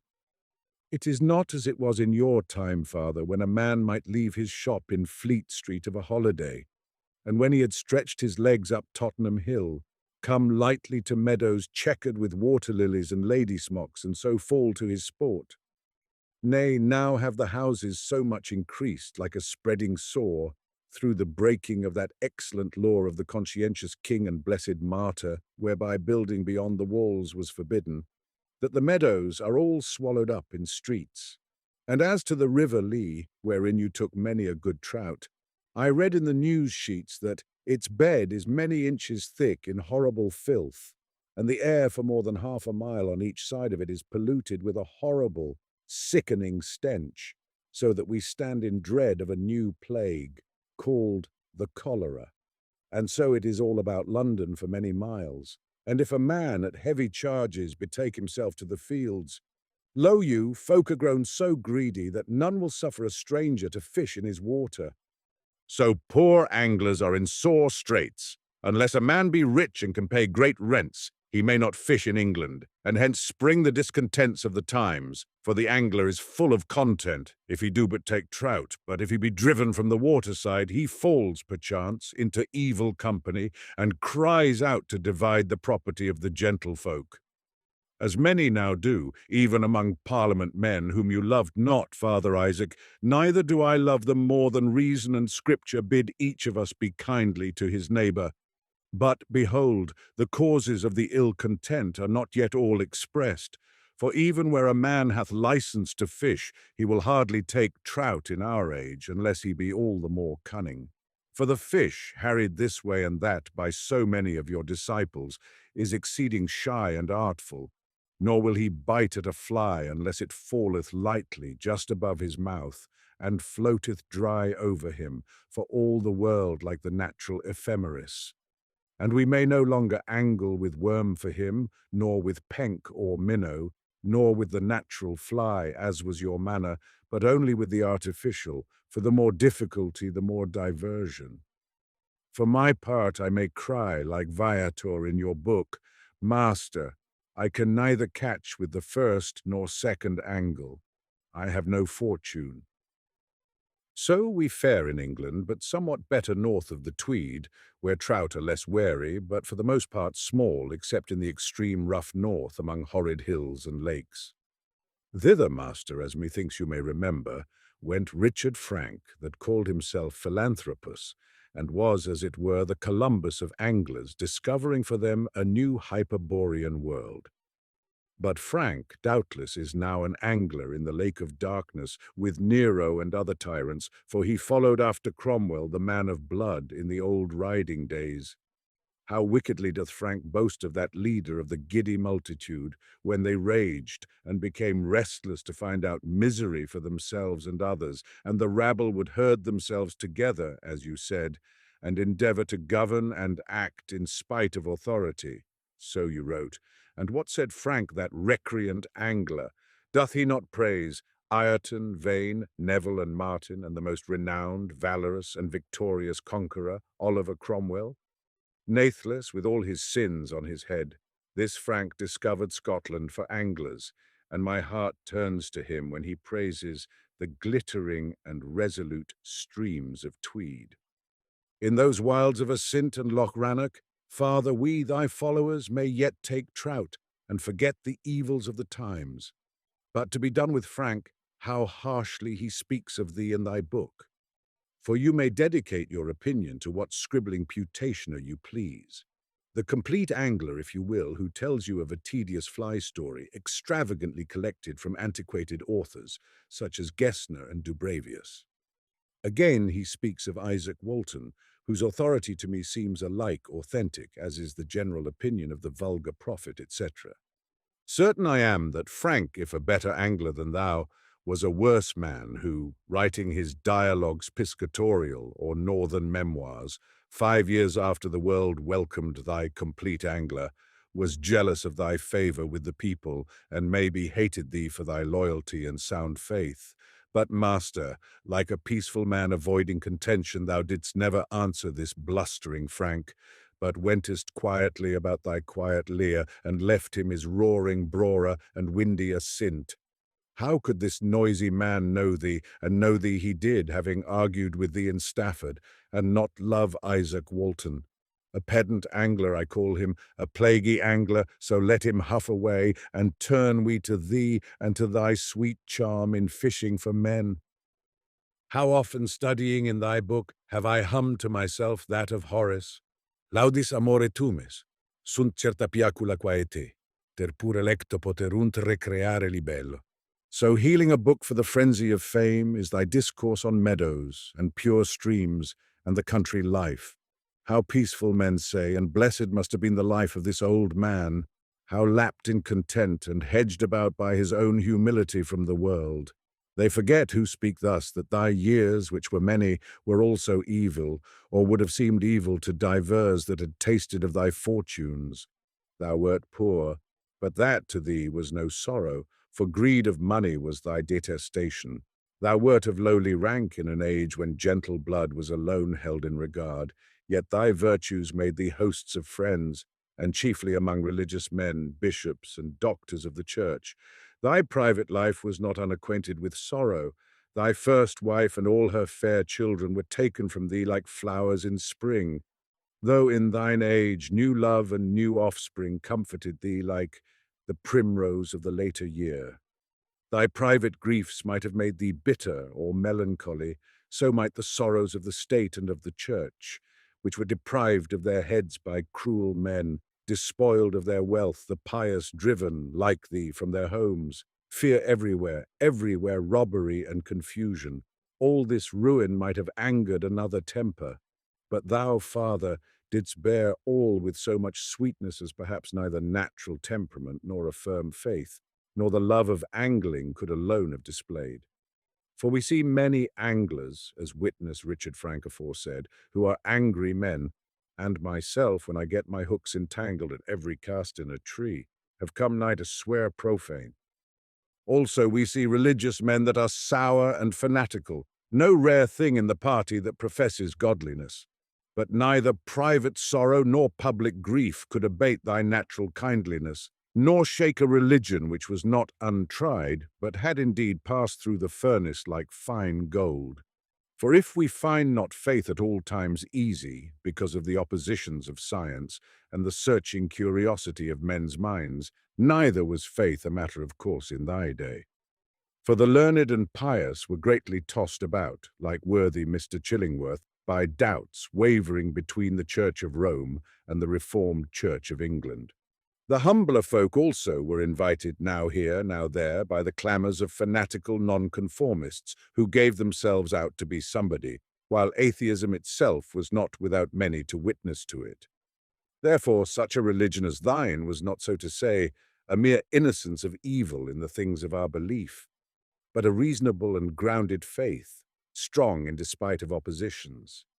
Happy was the man in whom temper and religion, and the love of the sweet country, and an angler's pastime so conveniently combined. Happy the long life which held in its hand that threefold clue through the labyrinth of human fortunes. Around thee church and state might fall in ruins, and might be rebuilded, and thy tears would not be bitter, nor thy triumph cruel. Thus by God's blessing it befell thee, nec turpem senectam. Degere nec cithara carentem. I would, Father, that I could get at the verity about thy poems, those recommendatory verses with which thou didst grace the lives of Dr. Donne and others of thy friends, redound more to the praise of thy kind heart than thy fancy. But what or whose was the pastoral poem of Thealma and Clercus, which thou didst set about printing in 1678, and gavest to the world in 1683? Thou gavest John Chalkhill for the author's name, and a John Chalkhill of thy kindred died at Winchester, being 80 years of his age, in 1679. Now thou speakest of John Chalkhill as a friend of Edmund Spenser's, and how could this be? Are they right who hold that John Chalkhill was but a name of a friend, borrowed by thee out of modesty, and used as a cloak to cover poetry of thine own inditing? When Mr. Flatman writes of Chalkhill, "'Tis in words well fitted to thine own merit." Happy old man, whose worth all mankind knows, except himself, who charitably shows the ready road to virtue and to praise, the road to many long and happy days. However it be, in that road by quiet streams and through green pastures, thou didst walk all thine almost century of years, and we, who stray into thy path out of the highway of life, we seem to hold thy hand and listen to thy cheerful voice. If our sport be worse, may our content be equal, and our praise, therefore, none the less. Father, if Master Stoddard, the great fisher of Tweedside, be with thee, greet him for me, and thank him for those songs of his, and perchance he will troll thee a catch of our dear river, Tweed, winding and wild. Where the heart is unbound, they know not, they dream not, who linger around, how the saddened will smile and the wasted rewin from thee, the bliss withered within. Or perhaps thou wilt better love the lanesome Tala and the Line, and Manor with its mountain rills, and Etterick whose waters twine, wi Yarrow fray the forest hills. And Gala, too, and Teviot bright, and mony a stream of playful speed, their kindred valleys are unite, amang the braes of bonny Tweed. So, master, may you sing against each other, you two good old anglers like Peter and Corydon, that sang in your golden age. To Monsieur Chapelain, Monsieur, you were a popular poet and an honourable, over-educated, upright gentleman. Of the latter character you can never be deprived, and I doubt not it stands you in better stead where you are than the laurels which flourished so gaily and faded so soon. Laurel is green for a season, and love is fair for a day, but love grows bitter with treason, and laurel outlives not May. I know not if Mr. Swinburne is correct in his botany, but your laurel certainly outlived not May, nor can we hope that you dwell where Orpheus and where Homer are. Some other crown, some other paradise, we cannot doubt it awaited un si bon homme, but the moral excellence that even Boileau admitted, la foi, l'honneur, la probité, do not in Parnassus avail the popular poet, and some luckless Glatigny or Théophile, Regnier or Gilbert, attains a kind of immortality denied to the man of many contemporary editions and of a great commercial success. If ever, for the confusion of Horace, any poet was made, you, sir, should have been that fortunately manufactured article. You were, in matters of the muses, the child of many prayers. Never since Adam's day have any parents but yours prayed for a poet child. Then destiny, that mocks the desires of men in general and fathers in particular, heard the appeal and presented Monsieur Chapelain and Jeanne Corbière, his wife, with the future author of La Pucelle. O futile hopes of men, O pectora caeca, all was done that education could do for a genius which, among other qualities, especially lacked fire and imagination, and an ear for verse. Sad defects these in a child of the muses. Your training in all the mechanics and metaphysics of criticism might have made you exclaim like Rasselas, "Enough! Thou hast convinced me that no human being can ever be a poet." Unhappily, you succeeded in convincing Cardinal Richelieu that to be a poet was well within your powers. You received a pension of 1,000 crowns, and were made captain of the Cardinal's minstrels, as Monsieur de Tréville was captain of the King's musketeers. Ah, pleasant age to live in, when good intentions in poetry were more richly endowed than ever is research, even research in prehistoric English among us niggard moderns. How I wish I knew a cardinal, or even, as you did, a prime minister who would praise and pension me, but envy be still. Your existence was made happy indeed. You constructed odes, corrected sonnets, presided at the Hôtel Rambouillet, while the learned ladies were still young and fair, and you enjoyed a prodigious celebrity on the score of your yet unpublished epic. Who, indeed, says a sympathetic author, Monsieur Théophile Gautier, who could expect less than a miracle from a man so deeply learned in the laws of art, a perfect Turk in the science of poetry, a person so well pensioned and so favoured by the great? Bishops and politicians combined in perfect good faith to advertise your merits. Hard must have been the heart that could resist the testimonials of your skill as a poet offered by the Duc de Montausier and the learned Huet, Bishop of Avranches, and Monseigneur Godeau, Bishop of Vence, and Monsieur Colbert, who had such a genius for finance.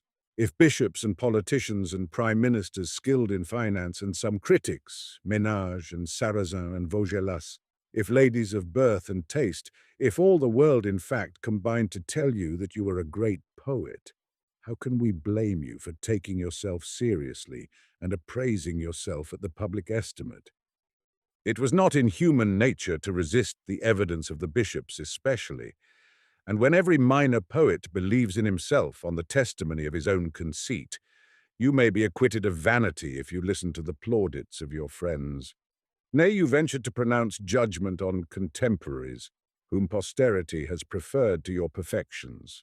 Molière, said you, understands the genius of comedy, and presents it in a natural style.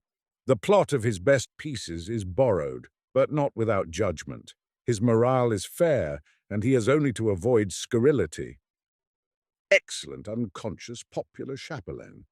Of yourself you observed in a report on contemporary literature that your courage and sincerity never allowed you to tolerate work not absolutely good, and yet you regarded La Pucelle with some complacency. On the Pucelle, you were occupied during a generation of mortal men. I marvel not at the length of your labours, as you received a yearly pension till the epic was finished. But your muse was no Alcmena, and no Hercules was the result of that prolonged night of creation. First you gravely wrote out all the composition in prose. The task occupied you for 5 whole years. Ah, why did you not leave it in that commonplace but appropriate medium? What says the Précieuse about you in Boileau's satire? In Chapelain, for all his foes have said, she finds but one defect, he can't be read. Yet thinks the world might taste his maiden's woes, if only he would turn his verse to prose. The verse had been prose, and prose perhaps it should have remained. Yet for this precious Pucelle, in the age when Paradise Lost was sold for £5, you are believed to have received about 4,000.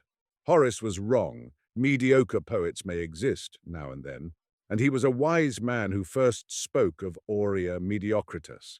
At length the great work was achieved, a work thrice blessed in its theme, that divine maiden to whom France owes all, and whom you and Voltaire have recompensed so strangely. In folio, in italics, with a score of portraits and engravings, and culs de lampe, the great work was given to the world and had a success. 6 editions in 18 months are figures which fill the poetic heart with envy and admiration. And then, alas, the bubble burst. A great lady, Madame de Longueville, hearing the Pucelle read aloud, murmured that it was perfect indeed, but perfectly wearisome. Then the satires began, and the satirists never left you till your poetic reputation was a rag, till the mildest abbé at Ménages had his cheap sneer for Chapelain. I make no doubt, sir, that envy and jealousy had much to do with the onslaught on your Pucelle. These qualities, alas, are not strange to literary minds. Does not even Hesiod tell us that potter hates potter and poet hates poet? But contemporary spites do not harm true genius. Who suffered more than Molière from cabals? Yet neither the court nor the town ever deserted him, and he is still the joy of the world. I admit that his adversaries were weaker than yours. What were Bourseau and Le Boulanger, and Thomas Corneille and Devizes? What were they all compared to your enemy, Boileau? Brossette tells a story which really makes a man pity you. You remember Monsieur de Puimorin, who, to be in the fashion, laughed at your once popular épique. It is all very well, said you, for a man to laugh who cannot even read. Whereon Monsieur de Puimorin replied, qu'il n'avoit que trop su lire depuis que Chapelain s'étoit avisé de faire imprimer. A new horror had been added to the accomplishment of reading since Chapelain had published. This repartee was applauded, and Monsieur de Puimorin tried to turn it into an epigram. He did complete the last couplet. Hélas, pour mes péchés, je n'ai su que trop lire, depuis que tu fais imprimer. But by no labor would Monsieur de Puimorin achieve the first 2 lines of his epigram. Then you remember what great allies came to his assistance. I almost blush to think that Monsieur de Préau, Monsieur Racine, and Monsieur de Molière, the 3 most renowned wits of the time, conspired to complete the poor jest and assail you. Well, bubble as your poetry was, you may be proud that it needed all these sharpest of pens to prick the bubble. Other poets, as popular as you, have been annihilated by an article. Macaulay put forth his hand, and Satan Montgomery was no more. It did not need a Macaulay. The laughter of a mob of little critics was enough to blow him into space. But you probably have met Montgomery, and of contemporary failures or successes I do not speak. I wonder sometimes whether the consensus of criticism ever made you doubt for a moment whether, after all, you were not a false child of Apollo. Was your complacency tortured, as the complacency of true poets has occasionally been, by doubts? Did you expect posterity to reverse the verdict of the satirists and to do you justice? You answered your earliest assailant, Linière, and by a few changes of words turned his epigrams into flattery. But I fancy on the whole you remained calm, unmoved, wrapped up in admiration of yourself. According to Monsieur de Marivaux, who reviewed, as I am doing, the spirits of the mighty dead, you conceived, on the strength of your reputation, a great and serious veneration for yourself and your genius. Probably you were protected by the invulnerable armor of an honest vanity.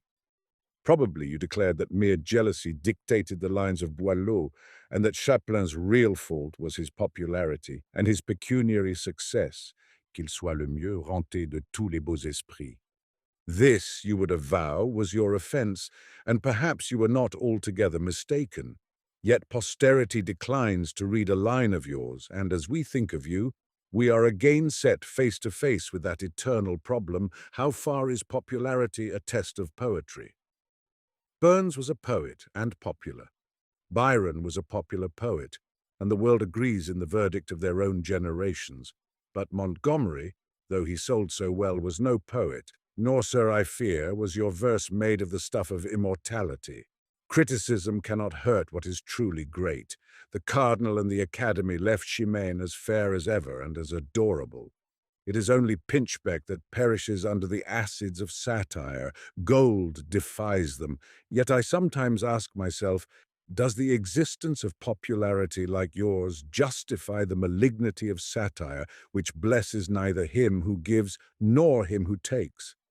Are poisoned arrows fair against a bad poet? I doubt it, sir, holding that, even unpricked, a poetic bubble must soon burst by its own nature. Yet satire will assuredly be written so long as bad poets are successful, and bad poets will assuredly reflect that their assailants are merely envious, and, while their vogue lasts, that the purchasing public is the only judge. After all, the bad poet who is popular and sells is not a whit worse than the bad poets who are unpopular and who deride his songs. Monsieur, votre très humble serviteur, etc. To Sir John Mandeville, Knight. Of the ways into Yindi. Sir John, wit you well that men holden you but light, and some clepen you a liar. And they say that you never were born in England, in the town of St. Albones, nor have seen and gone through many diverse Londies. And there goeth an old knight at arms, and one that connes Leighton, and hath been beyond the sea, and hath seen Prester John's country. And he hath been in an isle that men clepen Burma, and there been women bearded. Now men call him Colonel Henry Yule, and he hath writ of thee in his great book, Sir John, and he holds thee but lightly. For he saith that ye did pill your tales out of Odoric his book, and that ye never saw snails with shells as big as houses, nor never met no devils. But part of that ye say ye took it out of William of Boldenseal his book, yet ye took not his wisdom withal, but put in thine own foolishness. Nevertheless, Sir John, for the frailty of mankind, ye are held a good fellow and a merry. So now come, let me tell you of the new ways into Ind. In that Lond they have a queen that governeth all the Lond, and all they ben obeisant to her, and she is the Queen of England, for Englishmen have taken all the Lond of Ind. For they were right good werry-ures of old, and wise, noble, and worthy. But of late hath risen a new sort of Englishman very puny and fearful, and these men clepen radicals. And they go ever in fear, and they scream on high for dread in the streets and the houses, and they fain would flee away from all that their fathers gat them with the sword. And this sort men call scuttleries, but the mean folk and certain of the baser sort hear them gladly, and they say ever that Englishmen should flee out of Inde. Fro England men gone to Inde by many diverse contrées, for Englishmen ben very stirring and nimble. For they ben in the seventh climate, that is of the moon. And the moon, ye have said it yourself, Sir John, natheless is it true, is of lightly moving, for to go diverse ways, and see strange things and other diversities of the world. Wherefore Englishmen be lightly moving and far wandering, and they gone to Inde by the great sea ocean. First come they to Gibraltar, that was the point of Spain, and builded upon a rock, and there ben apes, and it is so strong that no man may take it. Natheless did Englishmen take it for the Spaniard, and all to hold the way to Ind. For ye may sail all about Africa, and pass the Cape men Clepen of Good Hope. But that way unto Ind is long, and the sea is weary. Wherefore men rather go by the Midland Sea, and Englishmen have taken many isles in that sea. For first they have taken an isle that is clept Malta, and therein built they great castles to hold it against them of France and Italy and of Spain. And from this isle of Malta men gone to Cypre, and Cypre is right a good isle, and a fair and a great, and it hath 4 principal cities within him. And at Famagost is one of the principal havens of the sea that is in the world, and Englishmen have but a little while gone won that isle from the Saracens.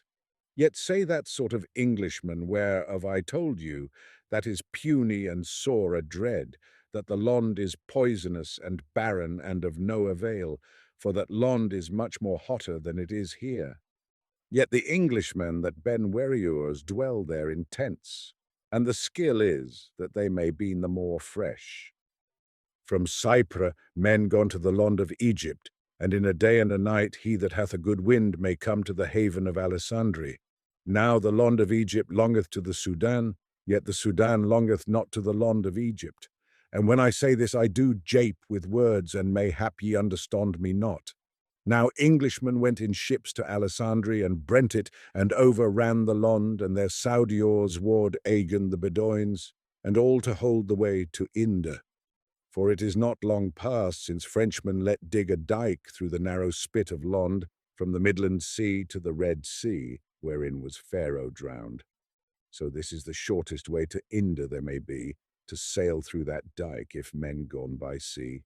But all the land of Egypt is clepen the vale enchanted, for no man may do his business well that goes thither, but always fares he evil, and therefore clepen they Egypt the vale perilous, and the sepulchre of reputations, and men say there that is one of the entrees of hell. In that vale is plentiful lack of gold and silver. For many misbelieving men, and many Christian men also, have gone oftentime for to take of the thrésor that there was of old, and have pilled the thrésor, wherefore there is none left. And Englishmen have let carry thither great store of our thrésor, 9 million of pounds sterling, and whether they will see it again, I misdoubt me. For that vale is alle full of develes and fiendes that men clepen bondholderies, for that Egypt from of older is the land of bondage. And whatsoever thrésor cometh into the land, these devils of bondholders grabben the same. Natheless by that vale do Englishmen go unto Inde, and they gone by Aden, even to Karachi, at the mouth of the flood of Inde. Thereby they send their soldiers, when they are adread of them of Muscovy. For look you, there is another way into Ind, and thereby the men of Muscovy are fain to come, if the Englishmen let them not. That way cometh by desert and wilderness, from the sea that is clept Caspian, even to Khiva, and so to Merv. And then come ye to Zulfikar and Penjdeh, and anon to Herat, that is called the key of the gates of Inde. Then ye win the land of the emir of the Afghans, a great prince and a rich, and he hath in his thrésor more crosses and stars and coats that captains wearen than any other man on earth. For all they of Muscovy and all Englishmen maken him gifts, and he keepeth the gifts, and he keepeth his own counsel. For his land lieth between Inde and the folk of Muscovy, wherefore both Englishmen and men of Muscovy would fain have him friendly, yea, and independent. Wherefore they of both parties give him clocks and watches and stars and crosses and culverins, and now and again they let cut the throats of his men some deal, and pill his country. Thereby they both set up their rest that the emir will be independent, yea, and friendly. But his men love him not, neither love they the English nor the Muscovy folk, for they are worshippers of Mahound, and endure not Christian men. And they love not them that cut their throats, and burn their country. Now they of Muscovy ben devils, and they ben subtle for to make a thing seem otherwise than it is, for to deceive mankind. Wherefore Englishmen putten no trust in them of Muscovy, save only the Englishmen clept radicals, for they make as if they loved these deviles out of the fear and dread of war wherein they go, and would be slaves sooner than fight. But the folk of Inde know not what shall befall, nor whether they of Muscovy will take the land, or Englishmen shall keep it, so that their hearts may not endure for dread. And methinks that soon shall Englishmen and Muscovy folk put their bodies in adventure, and war one with another, and all for the way to Ind. But St. George for England, I say, and so enough. And may the saintes helay thee, Sir John, of thy gautes archetypes, that thee tormenten. But to thy boke I list not to give no credence. To Alexandre Dumas. Sir, there are moments when the wheels of life, even of such a life as yours, run slow, and when mistrust and doubt overshadow even the most intrepid disposition. In such a moment, towards the ending of your days, you said to your son, Monsieur Alexandre Dumas, I seem to see myself set on a pedestal which trembles as if it were founded on the sands. These sands, your uncounted volumes, are all of gold, and make a foundation more solid than the rock.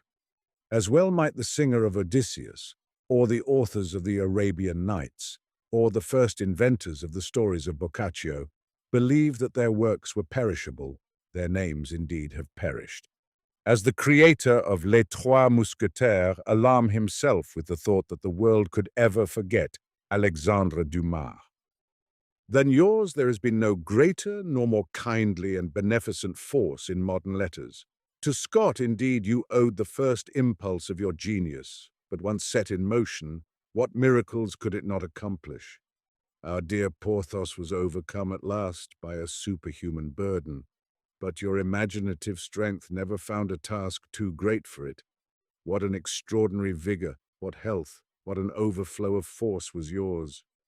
It is good in a day of small and laborious ingenuities to breathe the free air of your books and dwell in the company of Dumas's men, so gallant, so frank, so indomitable, such swordsmen and such trenchermen, like Monsieur de Rochefort and 20 ans après, like that prisoner of the Bastille. Your genius n'est que d'un parti, c'est du parti du grand air. There seems to radiate from you a still persistent energy and enjoyment. In that current of strength, not only your characters live, frolic, kindly, and sane, but even your very collaborators were animated by the virtue which went out of you. How else can we explain it? The dreary charge which feeble and envious tongues have brought against you in England and at home. They say you employed in your novels and dramas that vicarious aid which in the slang of the studio the sculptor's ghost is fabled to afford. Well, let it be so. These ghosts, when uninspired by you, were faint and impotent as the strengthless tribes of the dead in Homer's Hades, before Odysseus had poured forth the blood that gave them a momentary valor. It was from you and your inexhaustible vitality that these collaborating spectres drew what life they possessed. And when they parted from you, they shuddered back into their nothingness. Where are the plays? Where the romances which Mackay and the rest wrote in their own strength? They are forgotten with last year's snows. They have passed into the wide waste-paper basket of the world. You say of D'Artagnan, when severed from his three friends, from Porthos, Athos, and Aramis, he felt that he could do nothing save on the condition that each of these companions yielded to him, if one may so speak, a share of that electric fluid which was his gift from heaven. No man of letters ever had so great a measure of that gift as you.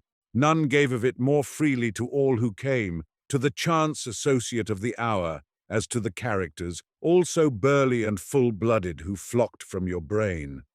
Thus it was that you failed when you approached the supernatural. Your ghosts had too much flesh and blood, more than the living persons of feebler fancies.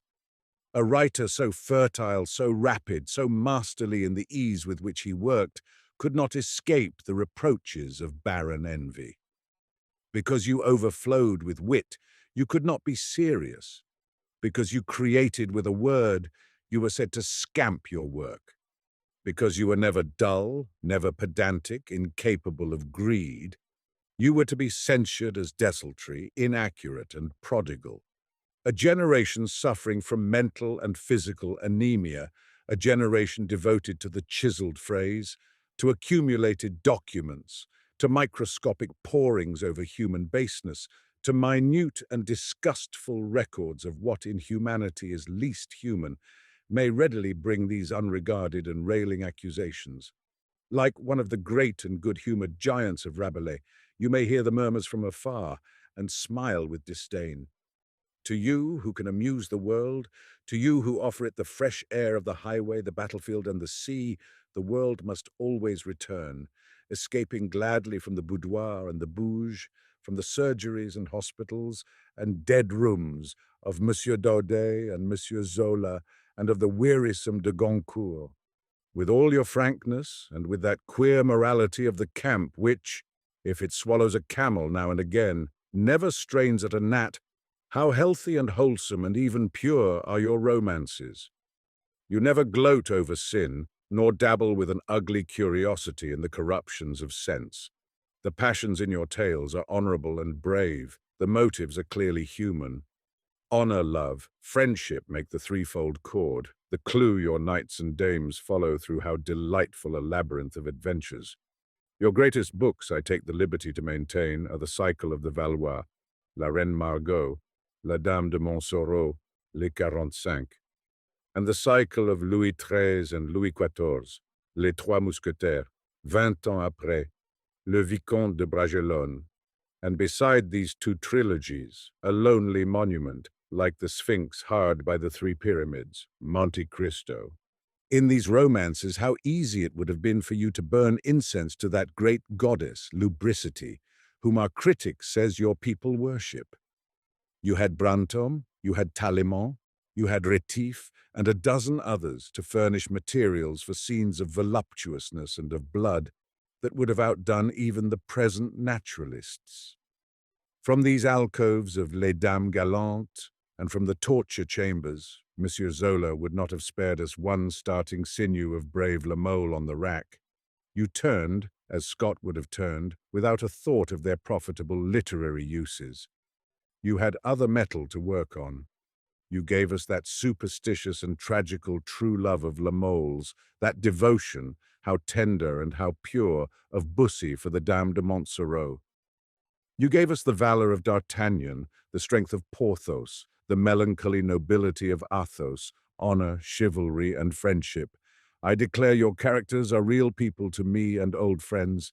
I cannot bear to read the end of Bragelonne and to part with them forever.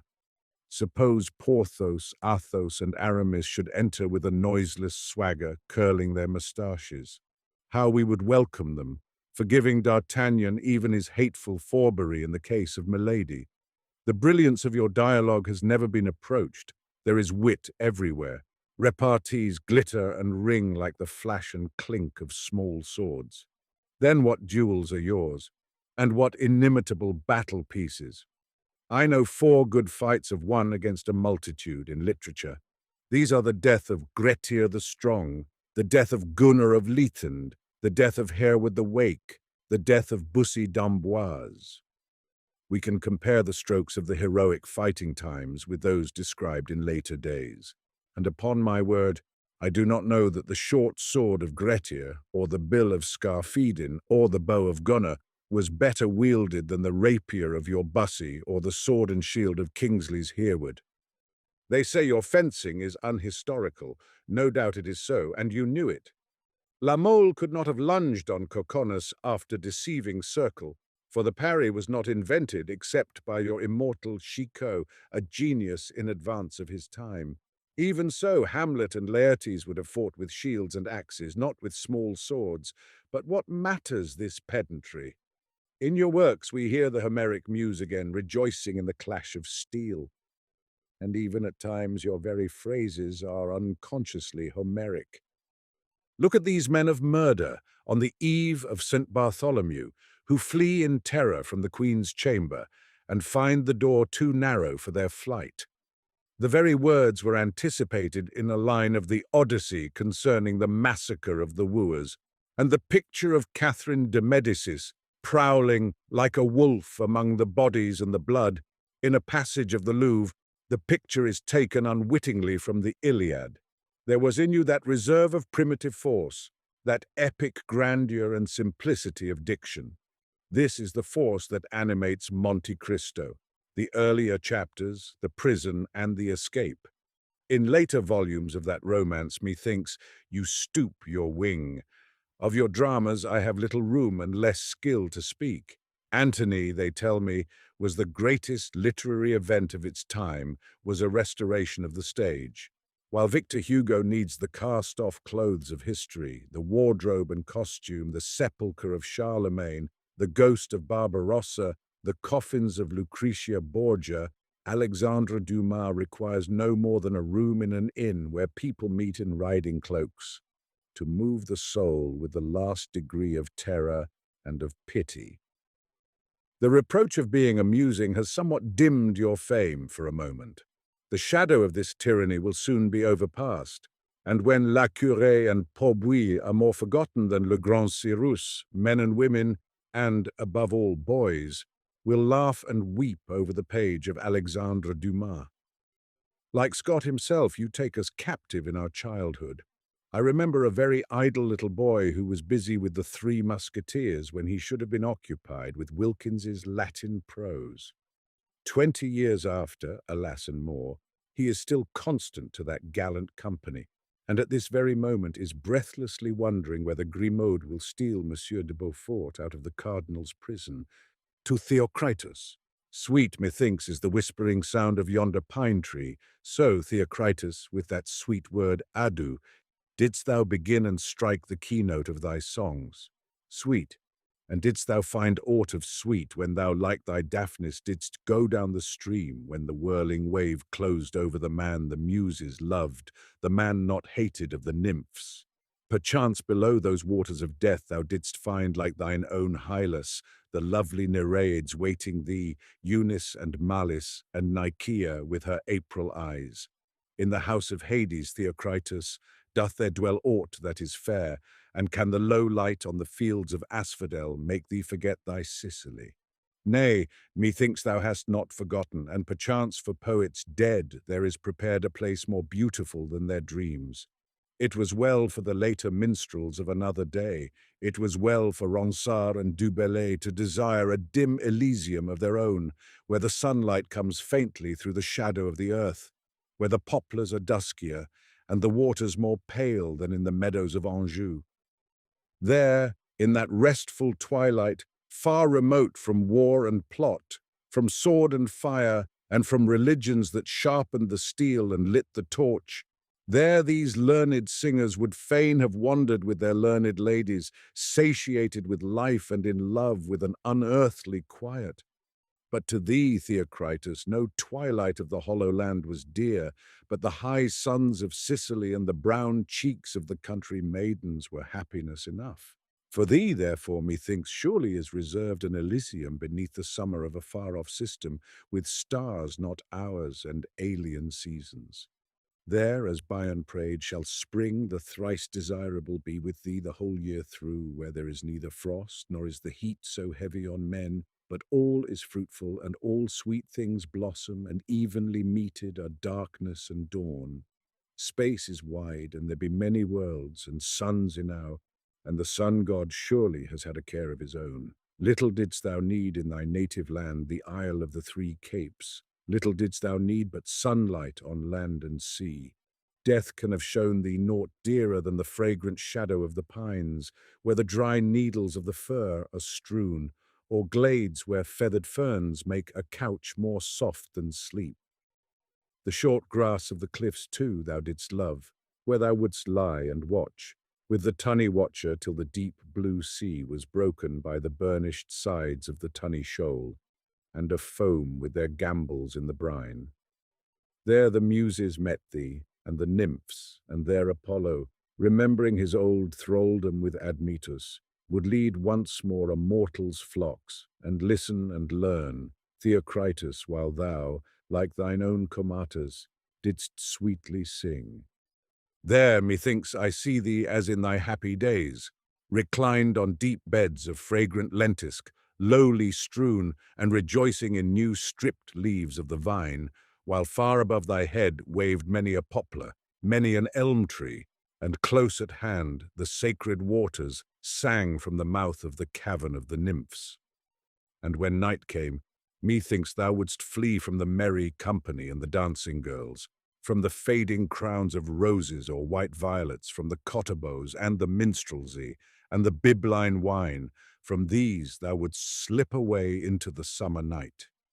Then the beauty of life and of the summer would keep thee from thy couch, and wandering away from Syracuse by the sandhills and the sea, thou wouldst watch the low cabin, roofed with grass, where the fishing rods of reed were leaning against the door, while the Mediterranean floated up her waves, and filled the waste with sound. There didst thou see thine ancient fishermen rising ere the dawn from their bed of dry seaweed, and heardst them stirring, drowsy, among their fishing gear, and heardst them tell their dreams. Or again thou wouldst wander with dusty feet through the ways that the dust makes silent, while the breath of the kine, as they were driven forth with the morning, came fresh to thee, and the trailing dewy branch of honeysuckle struck sudden on thy cheek. Thou wouldst see the dawn awake in rose and saffron across the waters, and Etna, grey and pale against the sky, and the setting crescent would dip strangely in the glow, on her way to the sea. Then methinks thou wouldst murmur, like thine own Samitha, the lovelorn witch, "Farewell, Selene, bright and fair, farewell, ye other stars that follow the wheels of the quiet night." Nay, surely it was in such an hour that thou didst behold the girl as she burned the laurel leaves and the barley grain and melted the waxen image, and called on Selene to bring her lover home. Even so, even now in the islands of Greece, the setting moon may listen to the prayers of maidens. Bright golden moon that now art near the waters, go thou and salute my lover, he that stole my love, and that kissed me, saying, "Never will I leave thee." And lo, he hath left me as men leave a field reaped and gleaned, like a church where none cometh to pray, like a city desolate. So the girls still sing in Greece, for though the temples have fallen, and the wandering shepherds sleep beneath the broken columns of the god's house in Selinus, yet these ancient fires burn still to the old divinities in the shrines of the hearths of the peasants. It is none of the new creeds that cry, in the dirge of the Sicilian shepherds of our time, "Ah, light of mine eyes, what gift shall I send thee, what offering to the other world? The apple fadeth, the quince decayeth, and one by one they perish, the petals of the rose. I will send thee my tears shed on a napkin, and what though it burneth in the flame, if my tears reach thee at the last?" Yes, little is altered, Theocritus, on these shores beneath the sun, where thou didst wear a tawny skin stripped from the roughest of he-goats, and about thy breast an old cloak buckled with a plaited belt. Thou wert happier there in Sicily, methinks, and among vines and shadowy lime trees of Cos, than in the dust and heat and noise of Alexandria. What love of fame, what lust of gold tempted thee away from the red cliffs and grey olives and wells of black water wreathed with maiden hair? The music of thy rustic flute kept not for long its happy country tone, lost it too soon and learned a stormy note. Of men contention tossed, of men who groan, which tasked thy pipe too sore and tired thy throat. It failed, and thou wast mute. What hadst thou to make in cities, and what could Ptolemies and princes give thee better than the goat-milk cheese and the Telian wine? Thy muses were meant to be the delight of peaceful men, not of tyrants and wealthy merchants, to whom they vainly went on a begging errand. Who will open his door and gladly receive our muses within his house? Who is there that will not send them back again without a gift? And they with naked feet and looks askance come homewards, and sorely they upbraid me when they have gone on a vain journey. And listless again in the bottom of their empty coffer, they dwell with heads bowed over their chilly knees. Where is their drear abode when portionless they return? How far happier was the prisoned goat-herd Comatas in the fragrant cedar chest where the blunt-faced bees from the meadow fed him with food of tender flowers, because still the muse dropped sweet nectar on his lips. Thou didst leave the neat herds and the kine, and the oaks of Himera, the galingale hummed over by the bees, and the pine that dropped her cones, and Amaryllis in her cave, and Bombyca with her feet of carven ivory. Thou soughtest the city, and strife with other singers, and the learned write still on thy quarrels with Apollonius and Callimachus, and Antagoras of Rhodes. So ancient are the hatreds of poets, envy, jealousy, and all unkindness. Not to the wits of courts couldst thou teach thy rural song, though all these centuries, more than 2,000 years, they have laboured to vie with thee. There has come no new pastoral poet, though Virgil copied thee, and Pope and Phillips, and all the buckram band of the teacup time, and all the modish swains of France have sung against thee as the sow challenged Athene. They never knew the shepherd's life, the long winter nights on dried heather by the fire, the long summer days, when over the parched grass all is quiet, and only the insects hum, and the shrunken burn whispers a silver tune.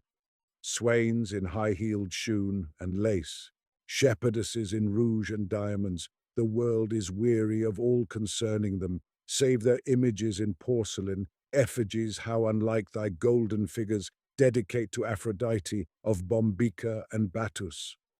Somewhat, Theocritus, thou hast to answer for, thou that first of men brought the shepherd to court and made courtiers wild to go a-maying with the shepherds, to Edgar Allan Poe. Sir, your English readers, better acquainted with your poems and romances than with your criticisms, have long wondered at the indefatigable hatred which pursues your memory. You, who knew the men, will not marvel that certain microbes of letters, the survivors of your own generation, still harass your name with their malevolence, while old women twitter out their incredible and unheeded slanders in the literary papers of New York. But their persistent animosity does not quite suffice to explain the dislike with which many American critics regard the greatest poet, perhaps the greatest literary genius of their country. With a commendable patriotism, they are not apt to rate native merit too low. And you, I think, are the only example of an American prophet almost without honor in his own country. The recent publication of a cold, careful, and in many respects admirable study of your career, Edgar Allan Poe by George Woodbury, Houghton, Mifflin and Company, Boston, reminds English readers who have forgotten it and teaches those who never knew it that you were, unfortunately, a reviewer. How unhappy were the necessities, how deplorable the vein, that compelled or seduced a man of your eminence into the dusty and stony ways of contemporary criticism. About the writers of his own generation, a leader of that generation should hold his peace. He should neither praise nor blame nor defend his equals. He should not strike one blow at the buzzing ephemeræ of letters. The breath of their life is in the columns of literary gossip, and they should be allowed to perish with the weekly advertisements on which they pasture. Reviewing, of course, there must needs be, but great minds should only criticize the great who have passed beyond the reach of eulogy or fault-finding. Unhappily, taste and circumstances combine to make you a censor. You vexed a continent, and you are still unforgiven. What irritation of a sensitive nature, chafed by some indefinite sense of wrong, drove you, in Mr. Longfellow's own words, to attack his pure and beneficent muse we may never ascertain. But Mr. Longfellow forgave you easily, for pardon comes easily to the great. It was the smaller men, the Daweses, Griswolds, and the like, that knew not how to forget. The New Yorkers never forgave him, says your latest biographer, and one scarcely marvels at the inveteracy of their malice. It was not individual vanity alone, but the whole literary class that you assailed. As a literary people, you wrote, we are one vast perambulating humbug. After that declaration of war you died, and left your reputation to the vanities yet writhing beneath your scorn. They are writhing and writing still. He who knows them need not linger over the attacks and defenses of your personal character. He will not waste time on calumnies, tale-bearing private letters, and all the noisome dust which takes so long in settling above your tomb. For us, it is enough to know that you were compelled to live by your pen, and that in an age when the author of To Helen and the Cask of Amontillado was paid at the rate of $1 a column. When such poverty was the mate of such pride as yours, a misery more deep than that of Burns, an agony longer than Chatterton's, were inevitable and assured. No man was less fortunate than you in the moment of his birth. Infelix opportunité vitae. Had you lived a generation later, honor, wealth, applause, success in Europe and at home would all have been yours. Within 30 years, so great a change has passed over the profession of letters in America, and it is impossible to estimate the rewards which would have fallen to Edgar Poe had chance made him the contemporary of Mark Twain and of Called Back. It may be that your criticisms helped to bring in the new era and to lift letters out of the reach of quite unlettered scribblers. Though not a scholar, at least you had a respect for scholarship.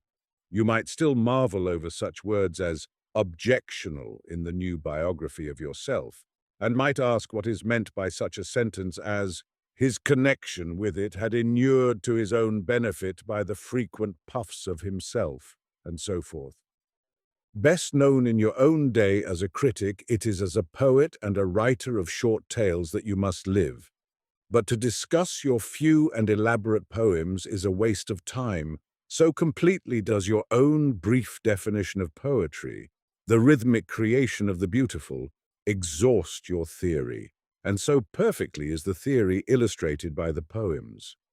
Natural bent and reaction against the example of Mr. Longfellow combine to make you too intolerant of what you call the didactic element in verse. Even if morality be not 7/8 of our life, the exact proportion as at present estimated, there was a place even on the Hellenic Parnassus for gnomic bards, and theirs in the nature of the case must always be the largest public. Music is the perfection of the soul, or the idea of poetry, so you wrote. The vagueness of exaltation aroused by a sweet air, which should be indefinite and never too strongly suggestive, is precisely what we should aim at in poetry. You aimed at that mark and struck it again and again, notably in Helen, thy beauty is to me, in the haunted palace, the valley of unrest, and the city in the sea. But by some nemesis which might perhaps have been foreseen, you are to the world the poet of one poem, The Raven, a piece in which the music is highly artificial and the exaltation, what there is of it, by no means particularly vague.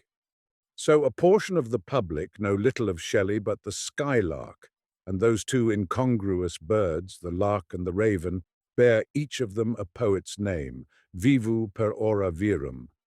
Your theory of poetry, if accepted, would make you, after the author of Kubla Khan, the foremost of the poets of the world.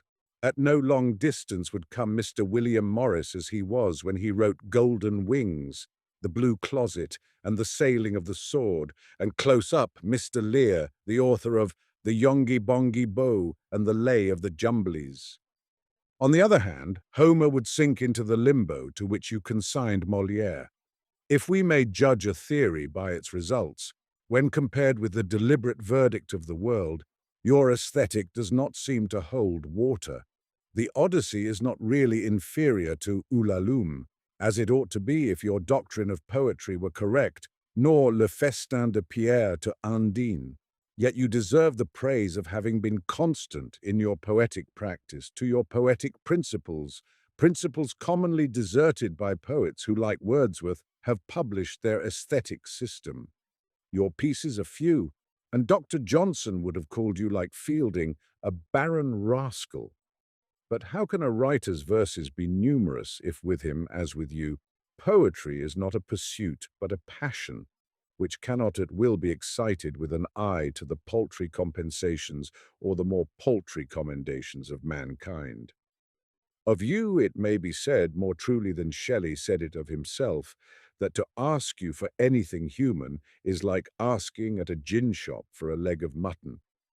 Humanity must always be, to the majority of men, the true stuff of poetry, and only a minority will thank you for that rare music which, like the strains of the fiddler in the story, is touched on a single string and on an instrument fashioned from the spoils of the grave.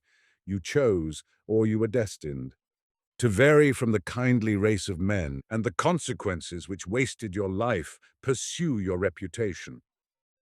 For your stories has been reserved a boundless popularity and that highest success, the success of a perfectly sympathetic translation.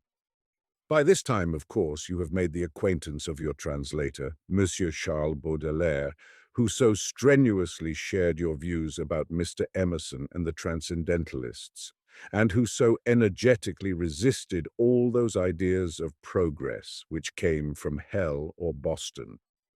On this point, however, the world continues to differ from you and Monsieur Baudelaire, and perhaps there is only the choice between our optimism and universal suicide or universal opium eating. But to discuss your ultimate ideas is perhaps a profitless digression from the topic of your prose romances. An English critic, probably a northerner at heart, has described them as hawthorn and delirium tremens. I'm not aware that extreme orderliness, masterly elaboration, and unchecked progress towards a predetermined effect are characteristics of the visions of delirium. If they be, then there is a deal of truth in the criticism, and a good deal of delirium tremens in your style. But your ingenuity, your completeness, your occasional luxuriance of fancy and wealth of jewel-like words, are not perhaps gifts which Mr. Hawthorne had at his command. He was a great writer, the greatest writer in prose fiction whom America has produced. But you and he have not much in common except a certain mortuary turn of mind and a taste for gloomy allegories about the workings of conscience. I forbear to anticipate your verdict about the latest essays of American fiction.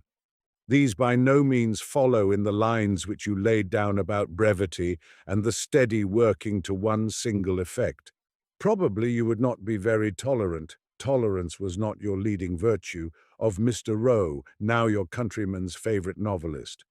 He is long, he is didactic, he is eminently uninspired. In the works of one who is, what you would call yourself, a Bostonian, you would admire at least the acute observation, the subtlety and the unfailing distinction. But destitute of humour as you unhappily but undeniably were, you would miss, I fear, the charm of Daisy Miller. You would admit the unity of effect secured in Washington Square, though that effect is as remote as possible from the terror of the House of Usher or the vindictive triumph of the cask of Amontillado. Farewell, farewell, thou sombre and solitary spirit, a genius tethered to the hackwork of the press, a gentleman among canaille, a poet among poetasters, dowered with a scholar's taste without a scholar's training, embittered by his sensitive scorn, and all unsupported by his consolations. To Sir Walter Scott, Bart, Rodono, St. Mary's Loch, September 8, 1885. Sir, in your biography it is recorded that you not only won the favour of all men and women, but that a domestic fowl conceived an affection for you, and that a pig by his will had never been severed from your company. If some Circe had repeated in my case her favourite miracle of turning mortals into swine, and had given me a choice into that fortunate pig, blessed among his race, would I have been converted. You, almost alone among men of letters, still like a living friend, win and charm us out of the past. And if one might call up a poet as the Scholiast tried to call Homer from the shades, who would not, out of all the rest, demand some hours of your society? Who that ever meddled with letters, what child of the irritable race possessed even a tithe of your simple manliness, of the heart that never knew a touch of jealousy, that envied no man his laurels, that took honour and wealth as they came, but never would have deplored them had you missed both and remained but the border sportsman and the border antiquary? Were the word genial not so much profaned, were it not misused in easy good nature to extenuate lettered and sensual indolence, that worn old term might be applied above all men to the shirrer. But perhaps we scarcely need a word, it would be seldom in use for a character so rare, or rather so lonely in its nobility and charm as that of Walter Scott. Here, in the heart of your own country, among your own grey, round-shouldered hills, each so like the other that the shadow of one falling on its neighbour exactly outlines that neighbour's shape, It is of you and of your works that a native of the forest is most frequently brought in mind. All the spirits of the river and the hill, all the dying refrains of ballad and the fading echoes of story, all the memory of the wild past, each legend of burn and loch, seem to have combined to inform your spirit and to secure themselves an immortal life in your song. It is through you that we remember them, and in recalling them, as in treading each hillside in this land, we again remember you and bless you. It is not 60 years since the echo of Tweed among his pebbles fell for the last time on your ear, not 60 years since, and how much is altered. But 2 generations have passed. The lad who used to ride from Edinburgh to Abbotsford, carrying new books for you and old, is still vending in George Street, old books and new. Of politics I have not the heart to speak. Little joy would you have had in most that has befallen since the Reform Bill was passed, to the chivalrous cry of "Burke, Sir Walter." We are still very radical in the forest, and you were taken away from many evils to come. How would the cheek of Walter Scott, or of Leyden, have blushed at the names of Majuba, the Sudan, Maiwand, and many others that recall political cowardice or military incapacity? On the other hand, who but you could have sung the dirge of Gordon, or wedded with immortal verse the names of Hamilton, who fell with Cavagnari, of the 2 Stuarts, of many another clansman, brave among the bravest? Only he who told how.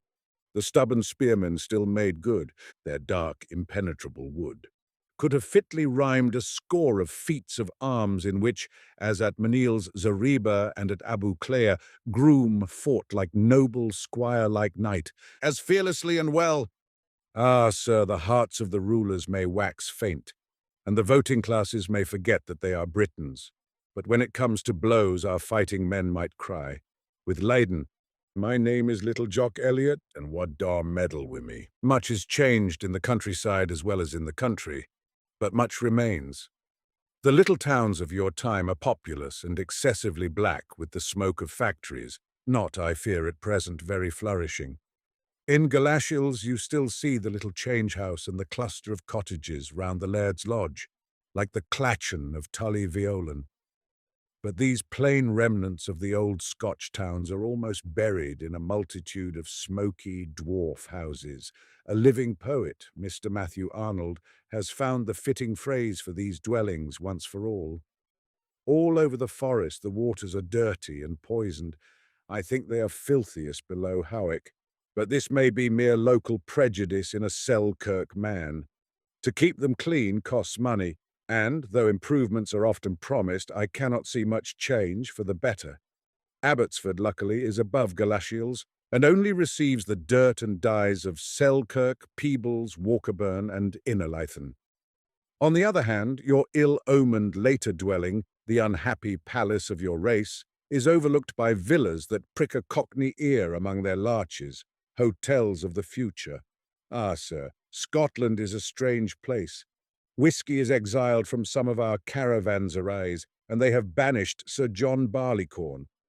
It seems as if the views of the excellent critic, who wrote your life lately and said you had left no descendants, le pauvre homme, were beginning to prevail. This pious biographer was greatly shocked by that capital story about the keg of whisky that arrived at the Lidsdale farmers during family prayers. Your Toryism also was an offence to him. Among these vicissitudes of things and the overthrow of customs, let us be thankful that beyond the reach of the manufacturers, the border country remains as kind and homely as ever. I looked at Ashestiel some days ago. The house seemed just as it may have been when you left it for Abbotsford, only there was a lawn tennis net on the lawn, the hill on the opposite bank of the Tweed was covered to the crest with turnips, and the burn did not sing below the little bridge, for in this arid summer the burn was dry.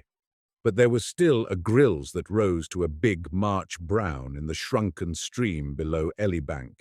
This may not interest you, who styled yourself no fisher, but a well-wisher to the game. Still, as when you were thinking over Marmion, a man might have grand gallops among the hills. those grave wastes of heather and bent that sever all the watercourses and roll their sheep-covered pastures from Dollar Law to White Combe, and from White Combe to the Three Brethren cairn and the Windberg and Skelf Hill pen. Yes, Teviotdale is pleasant still, and there is not a drop of dye in the water, Puria Electro of Yarrow. St. Mary's Loch lies beneath me, smitten with wind and rain, the St. Mary's of North and of the Shepherd. Only the trout that see a myriad of artificial flies are shyer than of yore. The shepherd could no longer fill a cart-up megget with trout so much of a size that the country people took them for herrings. The grave of Piers Cockburn is still not desecrated. Hard by it lies within a little wood, and beneath that slab of old sandstone and the graven letters and the sword and shield sleep Piers Cockburn and Marjorie his wife. Not 100 yards off was the castle door where they hanged him. This is the tomb of the ballad, and the lady that buried him rests now with her wild lord. Oh, what ye know my heart was sair, when I happed the moles on his yellow hair. Oh, what ye know my heart was way, when I turned about and went my way. Here too hearts have broken, and there is a sacredness in the shadow and beneath these clustering berries of the rowan trees. That sacredness, that reverent memory of our old land, it is always and inextricably blended with our memories, with our thoughts, with our love of you. Scotchmen, methinks, who owe so much to you, owe you most for the example you gave of the beauty of a life of honour, showing them what, by heaven's blessing, a Scotchman still might be. Words, empty and unavailing, for what words of ours can speak our thoughts or interpret our affections? From you first, as we followed the deer with King James, or rode with William of Deloraine on his midnight errand, did we learn what poetry means and all the happiness that is in the gift of song. This and more than may be told you gave us, that are not forgetful, not ungrateful, though our praise be unequal to our gratitude.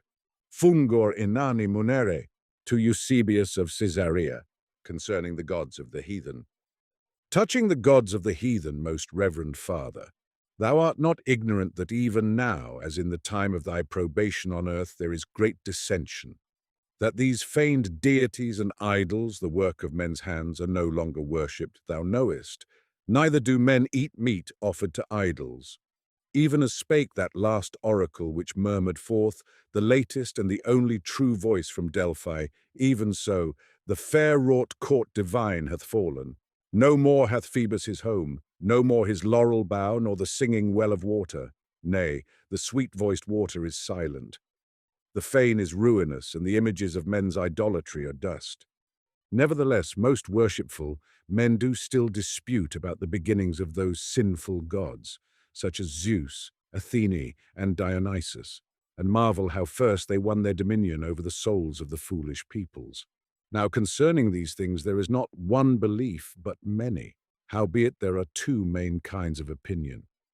One sect of philosophers believes, as thyself with heavenly learning didst not vainly persuade, that the gods were the inventions of wild and bestial folk, who, long before cities were builded, or life was honourably ordained, fashioned forth evil spirits in their own savage likeness, aye, or in the likeness of the very beasts that perish. To this judgment, as it is set forth in thy book of the preparation for the gospel, I, humble as I am, do give my consent. But on the other side are many and learned men, chiefly of the tribes of the Alemanni, who have almost conquered the whole inhabited world.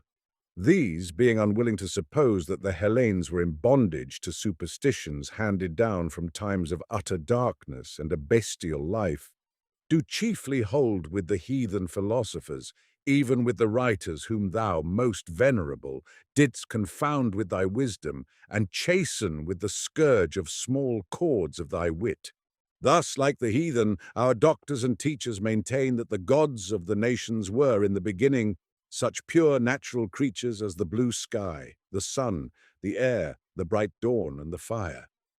But as time went on, men forgetting the meaning of their own speech and no longer understanding the tongue of their own fathers, were misled and beguiled into fashioning all those lamentable tales. as that Zeus, for love of mortal women, took the shape of a bull, a ram, a serpent, an ant, an eagle, and sinned in such wise as it is a shame even to speak of. Behold, then, most worshipful, how these doctors and learned men argue, even like the philosophers of the heathen whom thou didst confound. For they declare the gods to have been natural elements, sun and sky and storm, even as did thy opponents. And like them, as thou saidst, they are nowise at one with each other in their explanations. For of old some boasted that Hera was the air, and some that she signified the love of woman and man, and some that she was the waters above the earth, and others that she was the earth beneath the waters, and yet others that she was the night, for that night is the shadow of earth. As if, forsooth, the men who first worshipped Hera had understanding of these things.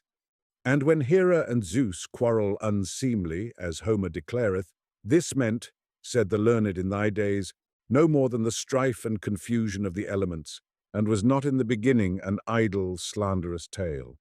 To all which, most worshipful, thou didst answer wisely, saying that Hera could not be both night and earth and water and air and the love of sexes and the confusion of the elements, but that all these opinions were vain dreams and the guesses of the learned.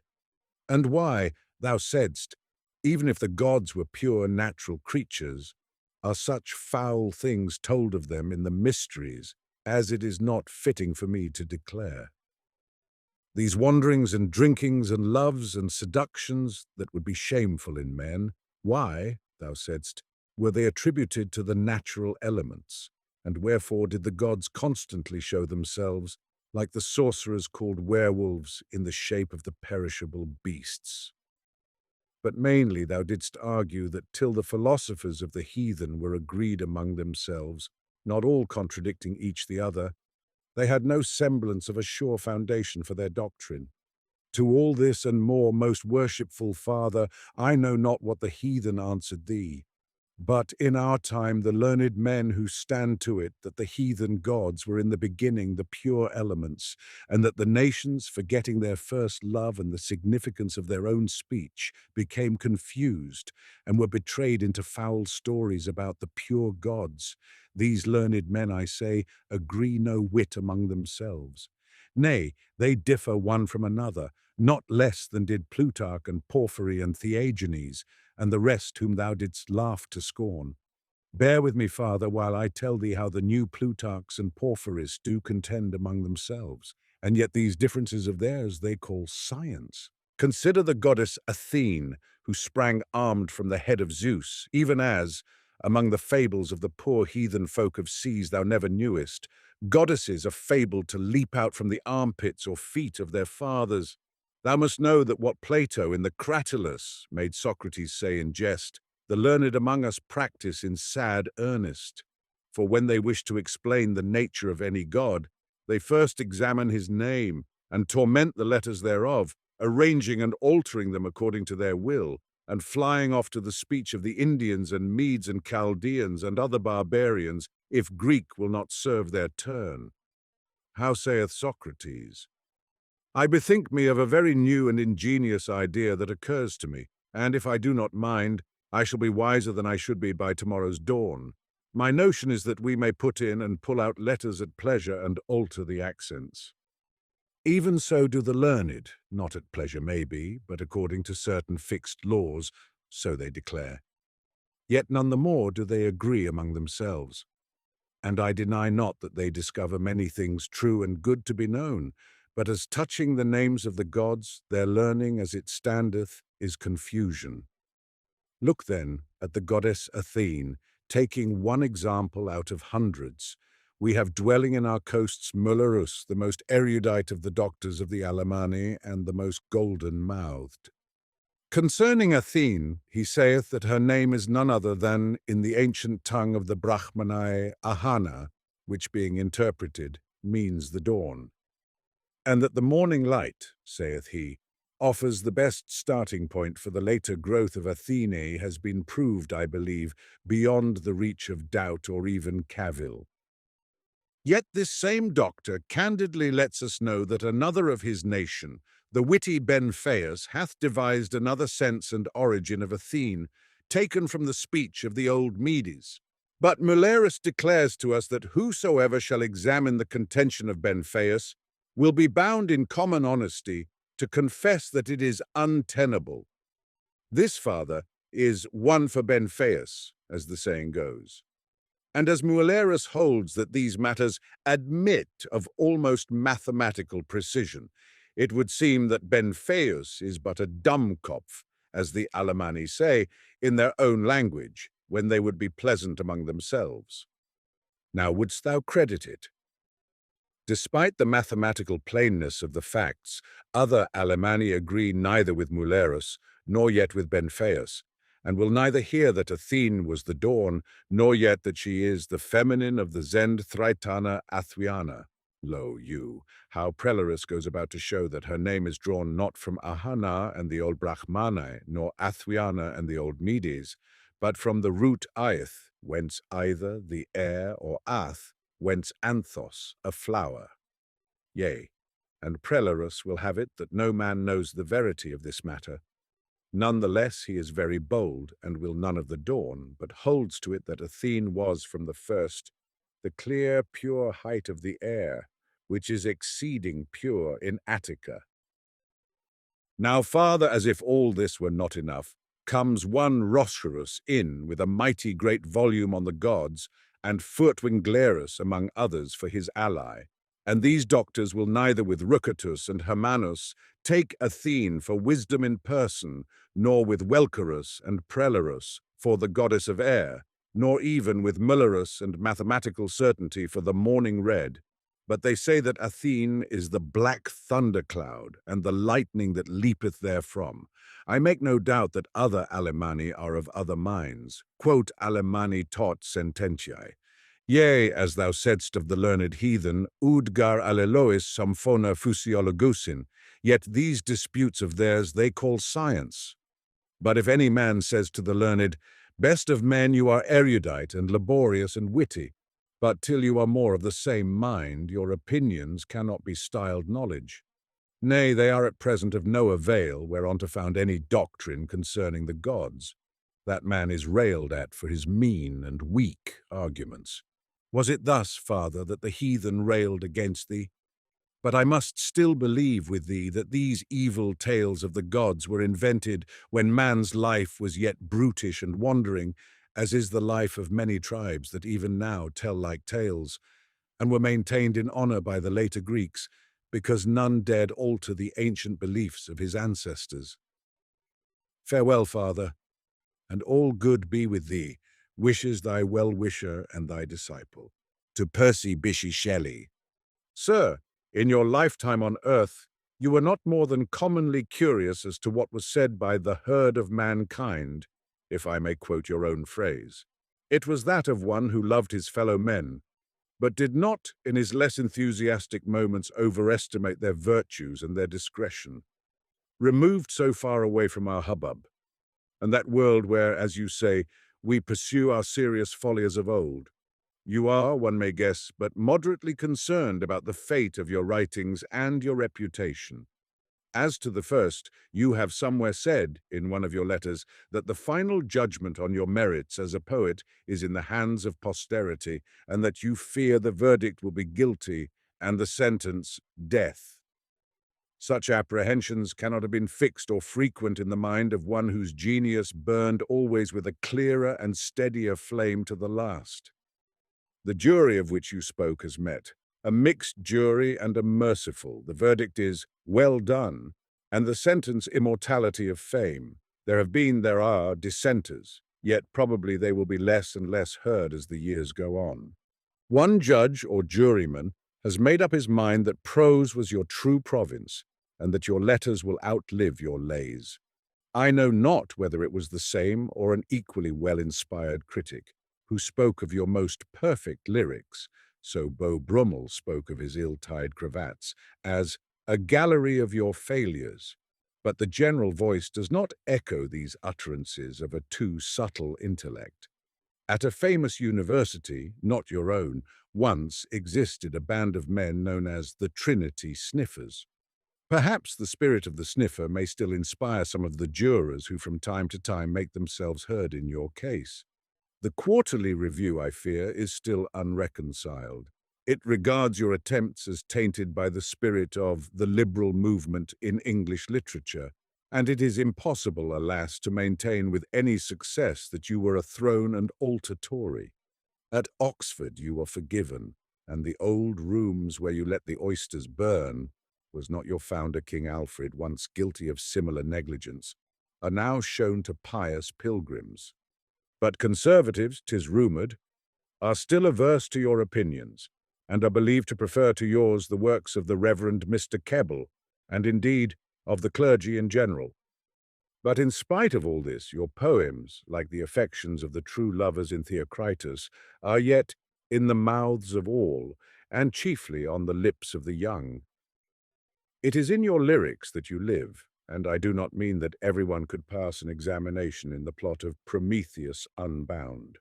Talking of this piece, by the way, a Cambridge critic finds that it reveals in you a hankering after life in a cave, doubtless an unconsciously inherited memory from caveman. Speaking of caveman reminds me that you once spoke of deserting song for prose, and of producing a history of the moral, intellectual, and political elements in human society, which we now agree began, as Asia would fain have ended, in a cave. Fortunately, you gave us Adonais and Hellas instead of this treatise, and we have now successfully written the natural history of man for ourselves. Science tells us that before becoming a cave dweller, he was a brute. Experience daily proclaims that he constantly reverts to his original condition. L'homme est un méchant animal, in spite of your boyish efforts to add pretty girls to the list of the good, the disinterested, and the free. Ah, not in the wastes of speculation, nor the sterile din of politics, were the haunts meet for thee. Watching the yellow bees in the ivy bloom, and the reflected pine forest in the water pools, watching the sunset as it faded, and the dawn as it fired, and weaving all fair and fleeting things into a tissue where light and music were at one, that was the task of Shelley. To ask you for anything human, you said, was like asking for a leg of mutton at a gin shop. Nay, rather, like asking Apollo and Hebe in the Olympian abodes to give us beef for ambrosia and port for nectar. Each poet gives what he has and what he can offer. You spread before us fairy bread and enchanted wine, and shall we turn away with a sneer because out of all the multitudes of singers one is spiritual and strange, one has seen Artemis unveiled. One, like Anchises, has been beloved of the goddess, and his eyes, when he looks on the common world of common men, are, like the eyes of Anchises, blind with excess of light. Let Shelley sing of what he saw, what none saw but Shelley. Notwithstanding the popularity of your poems, the most romantic of things didactic, our world is no better than the world you knew. This will disappoint you who had a passion for reforming it. Kings and priests are very much where you left them. True, we have a poet who assails them at large, frequently and fearlessly, yet Mr. Swinburne has never, like Kind Hunt, been in prison, nor do we fear for him a charge of treason. Moreover, chemical science has discovered new and ingenious ways of destroying principalities and powers. You would be interested in the methods, but your peaceful revolutionism, which disdained physical force, would regret their application. Our foreign affairs are not in a state which even you would consider satisfactory, for we have just had to contend with a revolt of Islam, and we still find in Russia exactly the qualities which you recognized and described. We have a great statesman whose methods and eloquence somewhat resemble those you attribute to Leon and Prince Athanasi. Alas, he is a youth of more than 70 summers, and not in his time will Prometheus retire to a cavern and pass a peaceful millennium in twining buds and beams. In domestic affairs, most of the reforms you desire to see have been carried. Ireland has received emancipation and almost everything else she can ask for. I regret to say that she is still unhappy, her wounds unstanched, her wrongs unforgiven. At home, we have enfranchised the paupers and expect the most happy results. Paupers, as Mr. Gladstone says, are our own flesh and blood, and as we compel them to be vaccinated, so we should permit them to vote. Is it a dream that Mr. Jesse Collings, how you would have loved that man, has a bill for extending the priceless boon of the vote to inmates of pauper lunatic asylums? This may prove that last element in the elixir of political happiness which we have long sought in vain. Atheists, you will regret to hear, are still unpopular, but the new Parliament has done something for Mr. Bradlaugh. You should have known our Charles while you were in the Queen Mab stage. I fear you wandered later from his robust condition of intellectual development. As to your private life, many biographers contrive to make public as much of it as possible. Your name, even in life, was, alas, a kind of duck dame to bring people of no very great sense into your circle. This curious fascination has attracted round your memory a feeble folk of commentators, biographers, anecdotists, and others of the tribe. They swarm round you like carrion flies round a sensitive plant, like night birds bewildered by the sun. Men of sense and taste have written on you indeed, but your weaker admirers are now disputing as to whether it was your heart or a less dignified and most troublesome organ which escaped the flames of the funeral pyre. These biographers fight terribly among themselves and vainly prolong the memory of old, unhappy, far-off things and sorrows long ago. Let us leave them and their squabbles over what is unessential, their raking up of old letters and old stories. The town has lately yawned a weary laugh over an enemy of yours, who has produced 2 heavy volumes, styled by him the real Shelley. The real Shelley, it appears, was Shelley as conceived of by a worthy gentleman so prejudiced and so skilled in taking up things by the wrong handle that I wonder he has not made a name in the exact science of comparative mythology. He criticizes you in the spirit of that Christian apologist, the Englishman who called you a damned atheist in the post office at Pisa. He finds that you had a little turned-up nose, a feature no less important in his system than was the nose of Cleopatra, according to Pascal, in the history of the world.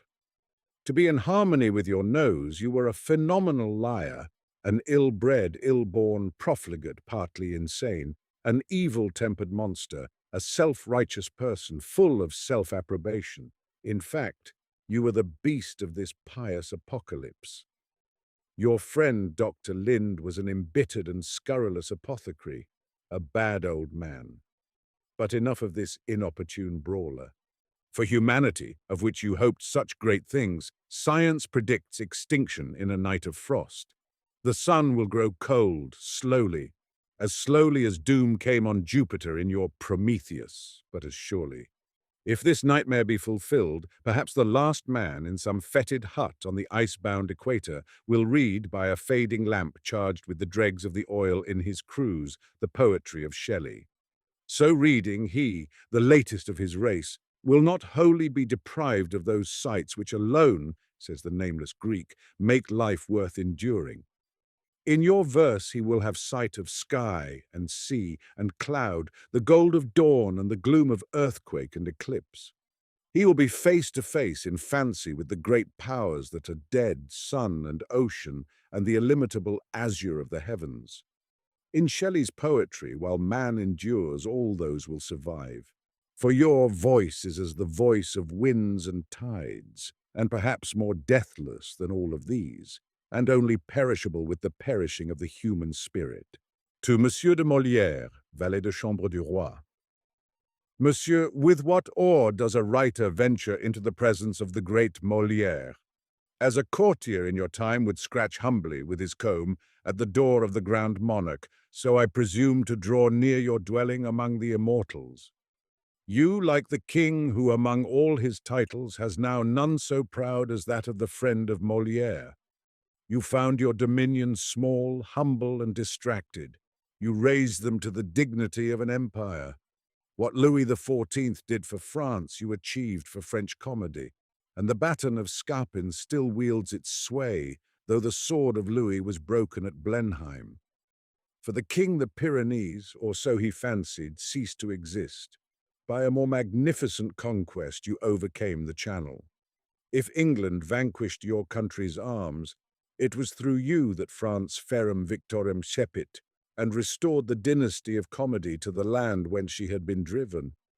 Ever since Dryden borrowed l'étourdi, our tardy apish nation has lived, in matters theatrical, on the spoils of the wits of France. In one respect, to be sure, times and manners have altered. While you lived, taste kept the French drama pure, and it was the congenial business of English playwrights to foist their rustic grossness and their large fescennine jests into the urban page of Molière. Now they are diversely occupied, and it is their affair to lend modesty where they borrow wit, and to spare a blush to the cheek of the Lord Chamberlain. But still, as has ever been our wont since Etheridge saw and envied and imitated your successes, still we pilfer the plays of France and take our bien, as you said in your lordly manner, wherever we can find it. We are the privateers of the stage, and it is rarely to be sure that a comedy pleases the town which has not first been cut out from the countrymen of Molière. Why this should be, and what tenebriferous star, as Paracelsus, your companion in the Dialogue des Morts, would have believed, thus darkens the sun of English humour, we know not, but certainly our dependence on France is the sincerest tribute to you. Without you, neither Rotrou nor Corneille, nor a wilderness of monkeys like Scarron, could ever have given comedy to France and restored her to Europe.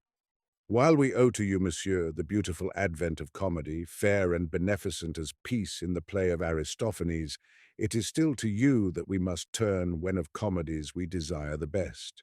If you studied with daily and nightly care the works of Plautus and Terence, if you let no musty boucan escape you, so your enemies declared, it was to some purpose that you labored.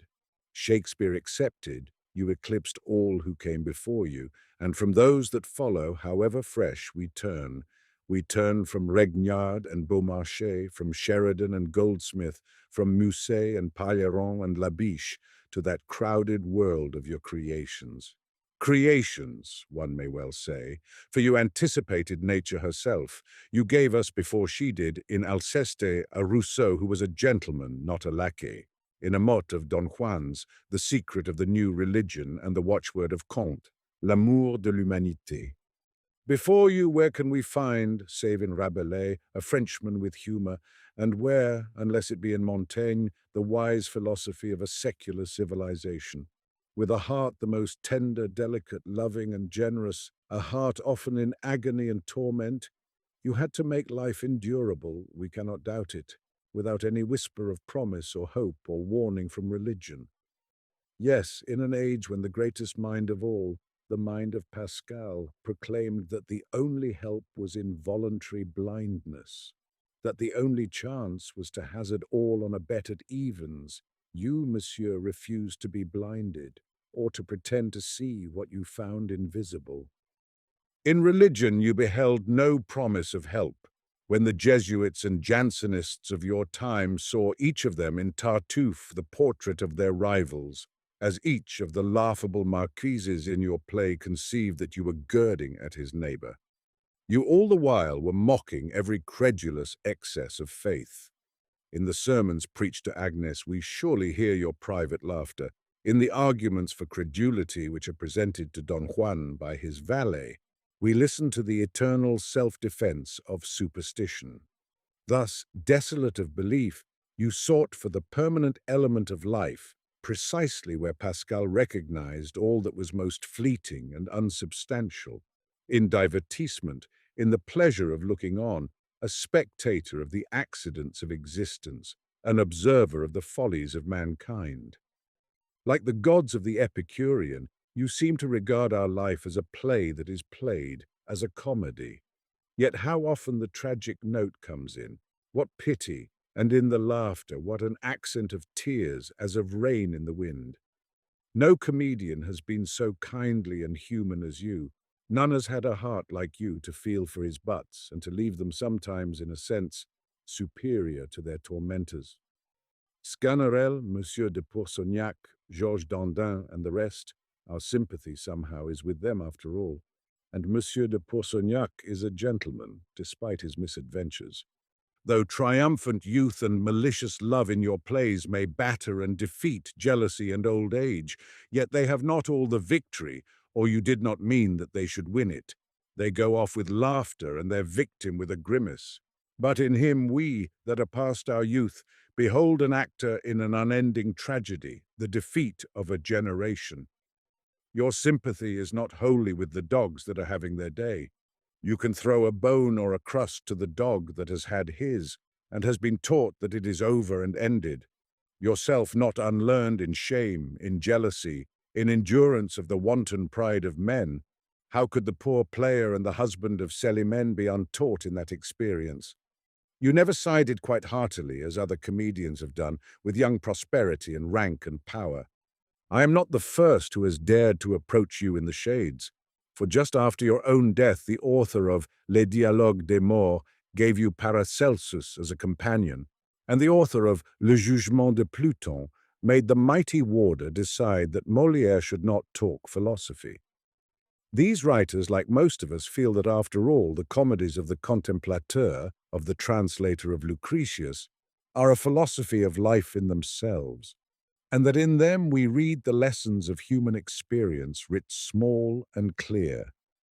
What comedian but Molière has combined with such depths, with the indignation of Alceste, the self-deception of Tartuffe, the blasphemy of Don Juan, such wildness of irresponsible mirth, such humor, such wit?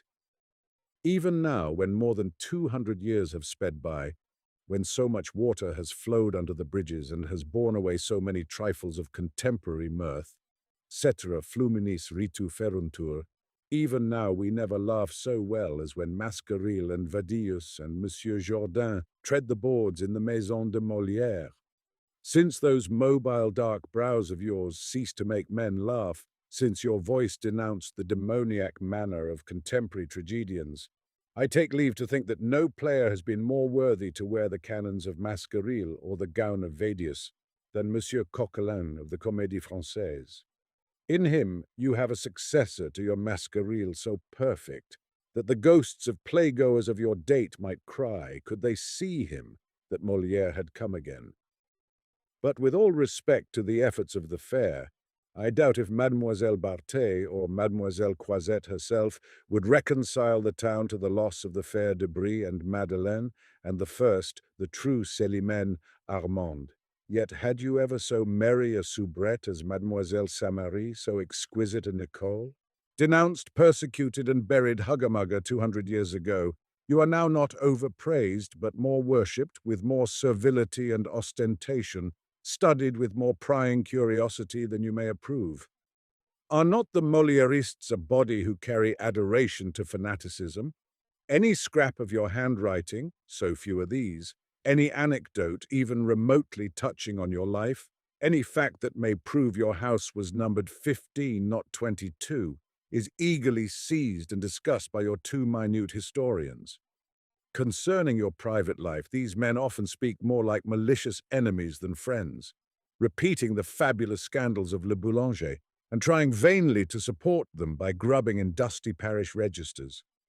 It is most necessary to defend you from your friends, from such friends as the veteran and inveterate Monsieur Arsène Houssaye, or the industrious but puzzle-headed Monsieur Loiseleur. Truly, they seek the living among the dead, and the immortal Molière among the sweepings of attorneys' offices. As I regard them, for I have tarried in their tents, and as I behold their trivialities, the exercises of men who neglect Molière's works to gossip about Molière's great-grandmother's second-best bed, I sometimes wish that Molière were here to write on his devotees a new comedy, Les Moliéristes. How fortunate were they, monsieur, who lived and worked with you, who saw you day by day, who were attached, as Lagrange tells us, by the kindest loyalty to the best and most honorable of men, the most open-handed in friendship, in charity the most delicate, of the heartiest sympathy. Ah, that for one day I could behold you, writing in the study, rehearsing on the stage, musing in the lace-seller's shop, strolling through the Palais, turning over the new books at Bylaine's, dusting your ruffles among the old volumes on the sunny stalls.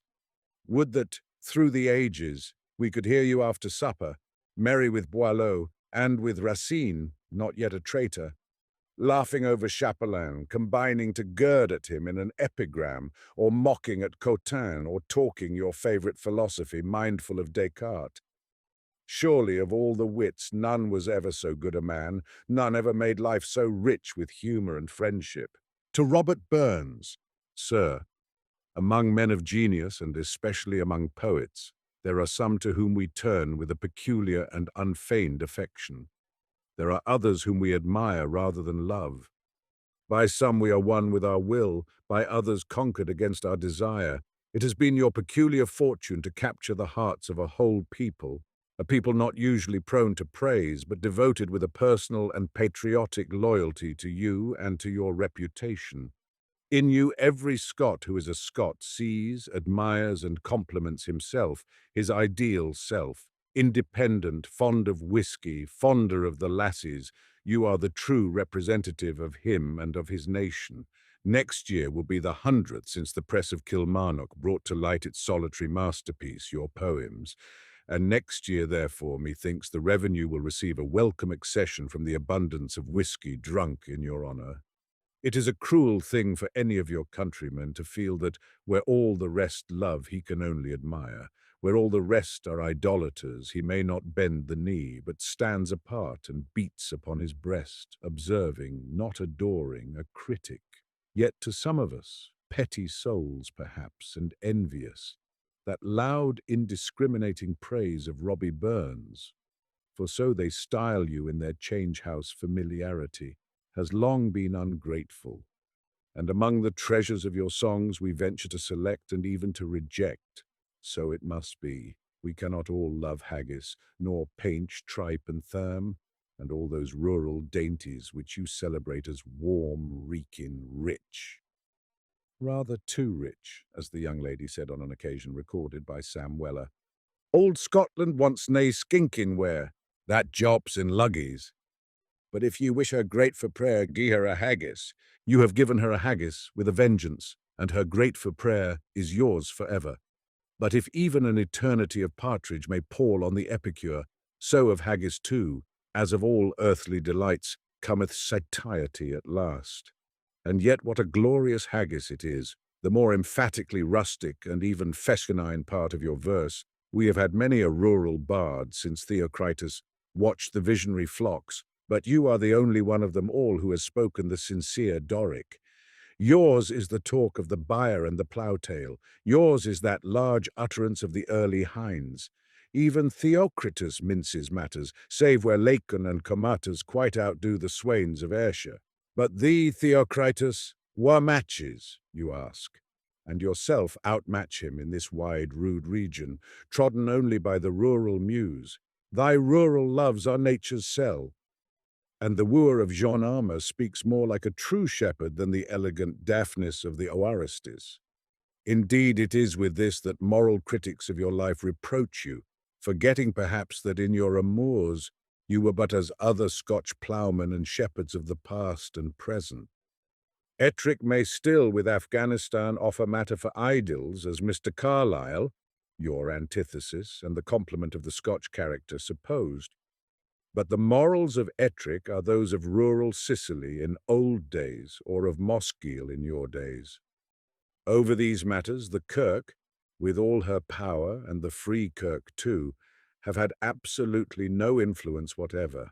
To leave so delicate a topic, you were but as other swains, or as that Berkey cad a Lord Byron. Only you combined, in certain of your letters, a libertine theory with your practice.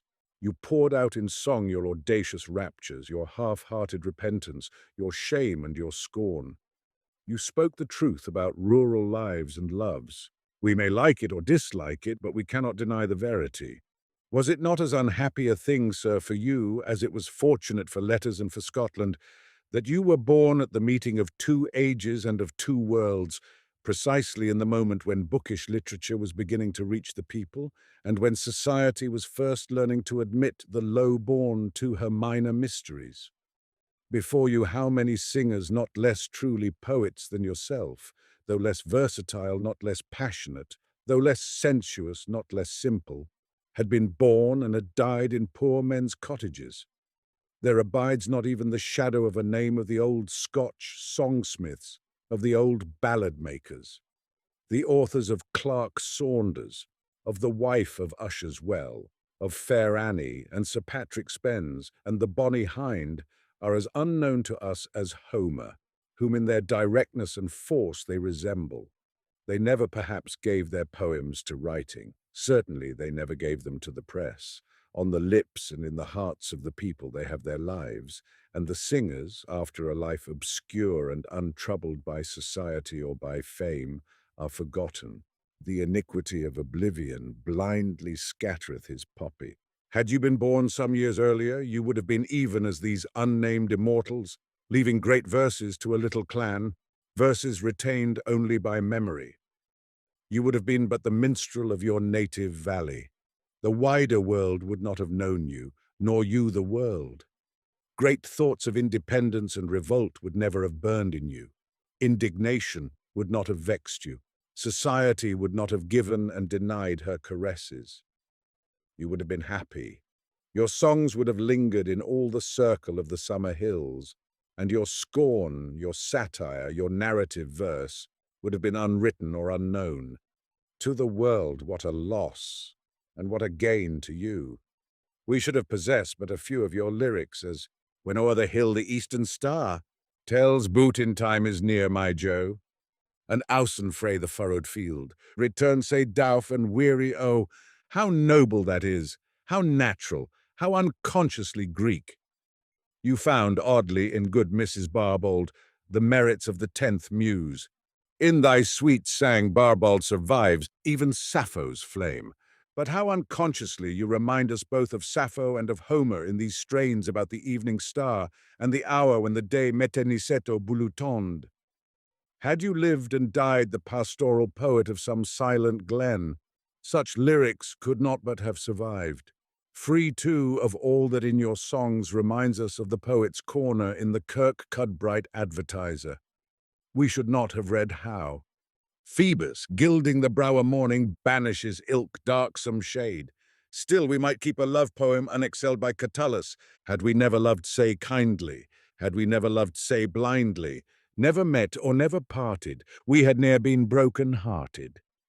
But the letters to Clorinda would have been unwritten, and the thrush would have been untaught in the style of the bird of paradise. A quiet life of song, falentis semita vitae, was not to be yours. Fate otherwise decreed it. The touch of a lettered society, the strife with the kirk, discontent with the state, poverty and pride, neglect and success, were needed to make your genius what it was, and to endow the world with Tam O'Shanter, the Jolly Beggars, and Holy Willie's Prayer. Who can praise them too highly? Who admire in them too much the humor, the scorn, the wisdom, the unsurpassed energy and courage? So powerful, so commanding is the movement of that beggar's chorus that methinks it unconsciously echoed in the brain of our greatest living poet when he conceived the vision of sin. You shall judge for yourself. Recall, here's to budgets, bags, and wallets. Here's to all the wandering train. Here's our ragged bairns and callets. One and all cry out, Amen! A fig for those by law protected. Liberty's a glorious feast. Courts for cowards were erected. Churches built to please the priest. Then read this. Drink to lofty hopes that cool. Visions of a perfect state. Drink we last, the public fool, frantic love and frantic hate. Asterisk, asterisk, asterisk, asterisk, asterisk. Drink to fortune, drink to chance, while we keep a little breath. Drink to heavy ignorance, hob and nob with brother death. Is not the movement the same, though the modern speaks a wilder recklessness? So in the best company we leave you, who were the life and soul of so much company, good and bad. No poet, since the psalmist of Israel, ever gave the world more assurance of a man None lived a life more strenuous, engaged in an eternal conflict of the passions, and by them overcome, mighty and mightily fallen. When we think of you, Byron seems, as Plato would have said, remote by one degree from actual truth, and Musset by a degree more remote than Byron. To Lord Byron, my lord, do you remember how Leigh Hunt enraged you once by writing My Dear Byron? Books have their fates, as mortals have who punt, and yours have entered on an age of iron. Critics there be who think your satire blunt, your pathos fudge. Such perils must environ. Poets who in their time were quite the rage, though now there's not a soul to turn their page. Yes, there is much dispute about your worth, and much is said which you might like to know, by modern poets here upon the earth, where poets live and love each other so, and in Elysium it may move your mirth. To hear of bards that pitch your praises low, though there be some that for your credit stickle, as glorious Matt, and not inglorious Nickel. This kind of writing is my pet aversion. I hate the slang. I hate the personalities. I loathe the aimless, reckless, loose dispersion. Of every rhyme that in the singer's wallet is, I hate it as you hated the excursion. But while no man a hero to his valet is, the hero's still the model I indict, the kind of rhymes that Byron oft would write. There's a Swiss critic whom I cannot rhyme to, one shearer, dry as sawdust, grim and prim. Of him there's much to say if I had time to concern myself in any wise with him. He seems to hate the heights he cannot climb to. He thinks your poetry a coxcomb's whim. A good deal of his sawdust he has spilt on Shakespeare and Molière and you and Milton. Aye, much his temper is like Vivian's mood, which found not Galahad pure nor Lancelot brave. Cold as a hailstorm on an April wood, he buries poets in an icy grave. His essays, he of the Genevan hood. Nothing so fine, but better doth he crave. So stupid and so solemn in his spite, he dares to print that Molière could not write. Enough of these excursions, I was saying, that half our English bards are turned reviewers, and Arnold was discussing and assaying the weight and value of that work of yours, examining and testing it and weighing, and proved the gems are pure, the gold endures. While Swinburne cries with an exceeding joy, the stones are paste, and half the gold alloy. In Byron, Arnold finds the greatest force, poetic in this later age of ours. His song, a torrent from a mountain source, clear as the crystal, singing with the showers, sweeps to the sea in unrestricted course. Through banks o'erhung with rocks and sweet with flowers. None of your brooks that modestly meander, but swift as oar along the pass of Brander, and when our century has clomb its crest, and backward gazes o'er the plains of time, and counts its harvest, yours is still the best, the richest garner in the field of rhyme. The metaphoric mixture, 'tis confessed, is all my own, and is not quite sublime. But fame's not yours alone, you must divide all, the plums and pudding with the bard of Rydal, Wordsworth and Byron, these the lordly names, and these the gods to whom most incense burns. Absurd! Cries Swinburne, and in anger flames, and in an Aeschylean fury spurns, with impious foot your altar, and exclaims, and wreathes his laurels on the golden urns, where Coleridge's and Shelley's ashes lie, deaf to the din and heedless of the cry. For Byron, Swinburne shouts, has never woven one honest thread of life within his song, as Offenbach is to divine Beethoven.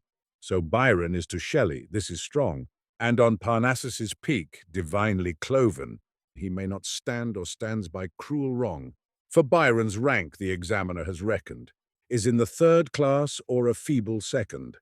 A burlesque poet at the very most, and never earnest save in politics, the Pegasus that he was wont to boast. A blundering, floundering hackney, full of tricks, a beast that must be driven to the post.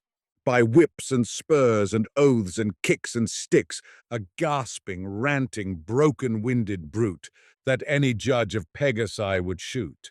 In sooth, a half-bred Pegasus, and far gone, in spavin curb and 100 woes. and Byron's style is jolter-headed jargon. His verse is only bearable in prose. So living poets write of those that are gone, and o'er the eagle thus the bantam crows, and Swinburne ends where Verisopht began, by owning you a very clever man, or rather does not end, he still must utter, a quantity of the unkindest things. Ah, were you here, I marvel, would you flutter? Or such a foe the tempest of your wings. 'Tis rant and cant and glare and splash and splutter, that rend the modest air when Byron sings. There Swinburne stops, a critic rather fiery. Animis caelestibus tantin irae. But whether he or Arnold in the right is, long is the argument, the quarrel long. Non nobis est to settle tantas lites. No poet I, to judge of right or wrong, but of all things I always think a fight is the most unpleasant in the lists of song. When Marsyas of old was flayed, Apollo set an example which we need not follow. The fashion changes. Maidens do not wear, as once they wore in necklaces and lockets, a curl ambrosial of Lord Byron's hair. Don Juan is not always in our pockets. Nay, a new writer's readers do not care much for your verse, but are inclined to mock its manners and morals. I and most young ladies to yours prefer the epic called of Hades. I do not blame them, I'm inclined to think that with the reigning taste 'tis vain to quarrel, and Burns might teach his votaries to drink, and Byron never meant to make them moral. You yet have lovers true, who will not shrink from lauding you and giving you the laurel. The Germans, too, those men of blood and iron of all our poets chiefly swear by Byron. Farewell, thou Titan, fairer than the gods. Farewell, farewell, thou swift and lovely spirit. Thou splendid warrior with the world at odds, unpraised, unpraisable, beyond thy merit. Chased like Orestes by the Furies' rods, and like him at length thy peace dost thou inherit. Beholding whom men think how fairer far than all the steadfast stars, the wandering star. To Omar Khayyam, wise Omar, do the southern breezes fling above your grave at ending of the spring, the snowdrift of the petals of the rose, the wild white roses you were wont to sing. Far in the south I know a land divine, and there is many a saint and many a shrine, and over all the shrines the blossom blows of roses that were dear to you as wine. You were a saint of unbelieving days, liking your life and happy in men's praise. Enough for you the shade beneath the bough, enough to watch the wild world go its ways. Dreadless and hopeless thou of heaven or hell, careless of words thou hadst not skill to spell, content to know not all thou knowest now. What's death? Doth any pitcher dread the well? The pitchers we, whose maker makes them ill, shall he torment them if they chance to spill? Nay, like the broken potsherds are we cast, forth and forgotten, and what will be will. So still were we before the months began, that rounded us and shaped us into man. So still we shall be, surely, at the last, dreamless, untouched of blessing or of ban. Ah, strange it seems that this thy common thought, how all things have been aye and shall be naught. Was ancient wisdom in thine ancient East, in those old days when Senlac fight was fought, which gave our England for a captive land.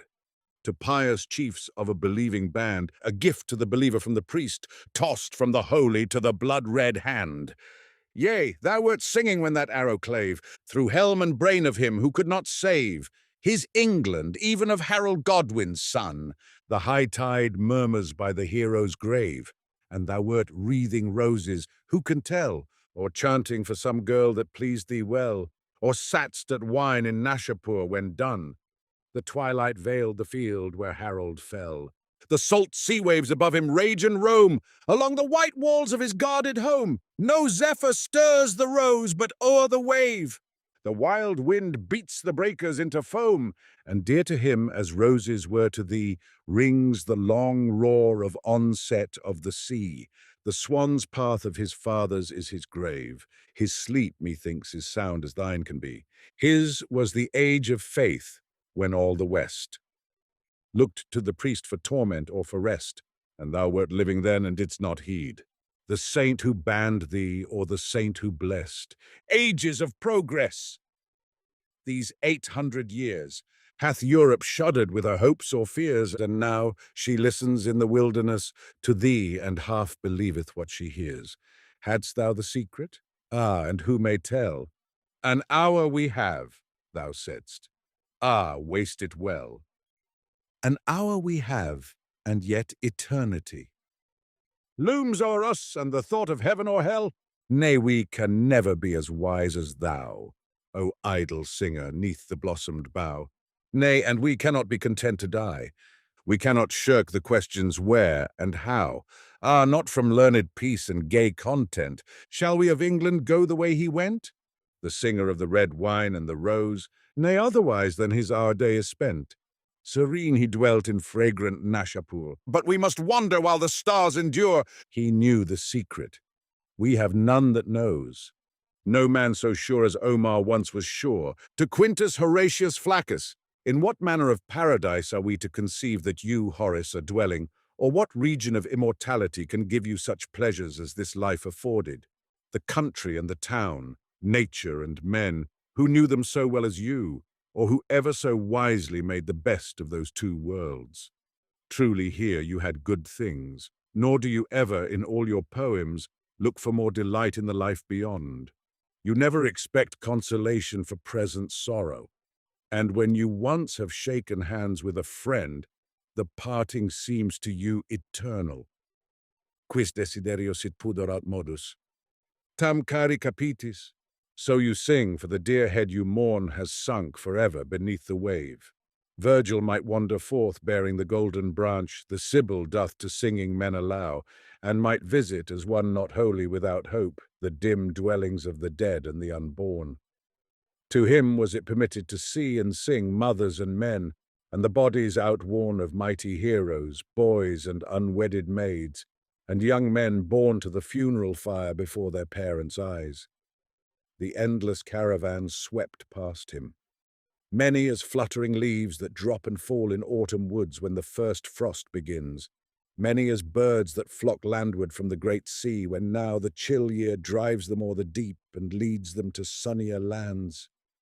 Such things was it given to the sacred poet to behold, and the happy seats and sweet pleasances of fortunate souls, where the larger light clothes all the plains and dips them in a rosier gleam, plains with their own new sun and stars before unknown. Ah, not frustra pious was Virgil, as you say, Horace, in your melancholy song. In him, we fancy, there was a happier mood than your melancholy patience. Not, though thou wert sweeter of song than Thracian Orpheus, with that lyre whose lay led the dancing trees. Not so would the blood return to the empty shade of him whom once with dread wand the inexorable god hath folded with his shadowy flocks, but patience lighteneth what heaven forbids us to undo. Durham said Levius fit patietia. It was all your philosophy in that last sad resort to which we are pushed so often. With close-lipped patience for our only friend, sad patience, too near neighbour of despair. The Epicurean is at one with the Stoic at last, and Horace with Marcus Aurelius. To go away from among men if there are gods is not a thing to be afraid of, but if indeed they do not exist, or if they have no concern about human affairs. What is it to me to live in a universe devoid of gods or devoid of providence? An excellent philosophy, but easier to those for whom no hope had dawned or seemed to set. Yes, it is harder than common, Horace, for us to think of you, still glad somewhere, among rivers like Liris and plains and vine-clad hills that. Solemque sum, sua sidera norunt. It is hard, for you looked for no such thing. Omnes, una manet nox. Et calcanda semel via leti. You could not tell Maecenas that you would meet him again. You could only promise to tread the dark path with him. Ibimus, utconque presidis, supremum, carpere iter comites parati. Enough, Horace, of these mortuary musings. You loved the lesson of the roses, and now and again would speak somewhat like a death's head over your temperate cups of Sabine ordinaire. Your melancholy moral was but meant to heighten the joy of your pleasant life, when wearied Italy, after all her wars and civic bloodshed, had won a peaceful haven. The harbour might be treacherous, The prince might turn to the tyrant. Far away on the wide Roman marches might be heard, as it were, the endless, ceaseless monotone of beating horses' hooves and marching feet of men. They were coming, they were nearing like footsteps heard on wool. There was a sound of multitudes and millions of barbarians, all the north, Officina Gentium, mustering and marshalling her peoples. But their coming was not to be today nor tomorrow, nor today was the budding empire to blossom into the blood-red flower of Nero. In the lull between the two tempests of republic and empire, your odes sound like linnets in the pauses of the wind. What joy there is in these songs! What delight of life! What an exquisite Hellenic grace of art! What a manly nature to endure! What tenderness and constancy of friendship! What a sense of all that is fair in the glittering stream, the music of the waterfall, the hum of bees, the silvery grey of the olive woods on the hillside! How human are all your verses, Horace! What a pleasure is yours in the straining poplars swaying in the wind! What gladness you gain from the white crest of Soracte, beheld through the fluttering snowflakes while the logs are being piled higher on the hearth! You sing of women and wine, not all wholehearted in your praise of them, perhaps, for passion frightens you, and 'tis pleasure more than love that you commend to the young. Lydia and Glycera and the others are but passing guests of a heart at ease in itself, and happy enough when their facile reign is ended. You seem to me like a man who welcomes middle age, and is more glad than Sophocles was to flee from these hard masters, the passions. In the fallow leisure of life you glance round contented, and find all very good, save the need to leave all behind. Even that you take with an Italian good humour, as the folk of your sunny country bear poverty and hunger. Durum sed levius fit patientia. To them, to you, the loveliness of your land is and was a thing to live for. None of the Latin poets, your fellows, or none but Virgil, seem to me to have known so well as you, Horace, how happy and fortunate a thing it was to be born in Italy. You do not say so, like your Virgil, in one splendid passage, numbering the glories of the land as a lover might count the perfections of his mistress. But the sentiment is ever in your heart, and often on your lips. Mi nectam patiens lacedaemon, nectam larisae percussit campus opimae, quam domus albune resonantis, e preseps anio, ac tiburni lucus, et uda, mobilibus pomaria rivis. So a poet should speak, and to every singer his own land should be dearest. Beautiful is Italy with the grave and delicate outlines of her sacred hills, her dark groves, her little cities perched like eyries on the crags, her rivers gliding under ancient walls. Beautiful is Italy, her seas and her suns, but dearer to me the long grey wave that bites the rock below the minster in the north. Dearer are the barren moor and black peat water swirling in tawny foam, and the scent of bog myrtle and the bloom of heather, and watching over the lochs, the green round-shouldered hills. In affection for your native land, Horace, certainly the pride in great Romans dead and gone made part, and you were, in all senses, a lover of your country's heroes, your country's gods. None but a patriot could have sung that ode on Regulus, who died, as our own hero died on an evil day, for the honour of Rome, as Gordon for the honour of England. Fertur pudicae conjugis osculum, parvosque natos ut capitis minor absere vis e virilem. Torvis umi posuis voltum, donec labantes consilio patres. Firmaret auctor nunquam alias datu, interque maerentes amicus, egregius properaret exul. Adquisebat quae sibi barbarus. Tortor pararet, non aliter tamen, dimovit obstantes propinquos, et populum reditus morantem, quam si clientum longa negotia. Judicata litere linceret, tendens venafranos in agros, aut Lacedaemonium tarentum. We talk of the Greeks as your teachers. Your teachers they were, but that poem could only have been written by a Roman. The strength, the tenderness, the noble and monumental resolution and resignation. These are the gifts of the lords of human things, the masters of the world. Your country's heroes are dear to you, Horace, but you did not sing them better than your country's gods, the pious protecting spirits of the hearth, the farm, the field, kindly ghosts, it may be, of Latin fathers dead, or gods framed in the image of these. What you actually believed we know not. You knew not. Who knows what he believes? Parcus deorum culta you bowed not often, it may be, in the temples of the state religion, and before the statues of the great Olympians, but the pure and pious worship of rustic tradition, the faith handed down by the homely elders, with that you never broke. Clean hands and a pure heart, these with a sacred cake and shining grains of salt, you could offer to the Lars. It was a benignant religion, uniting old times and new, men living and men long dead and gone, in a kind of service and sacrifice solemn yet familiar. Te nihil atinet, tentare multa caede evidentium, parvos coronante marino, rore deus, fragilici mirtu. Immunis aram si tetigit manus, non sumptuosa blandior ostia, melivit versos penates. Fare pio et saliente mica, farewell, dear Horace, farewell, thou wise and kindly heathen, of mortals the most human, the friend of my friends, and of so many generations of men. Ave atque veil.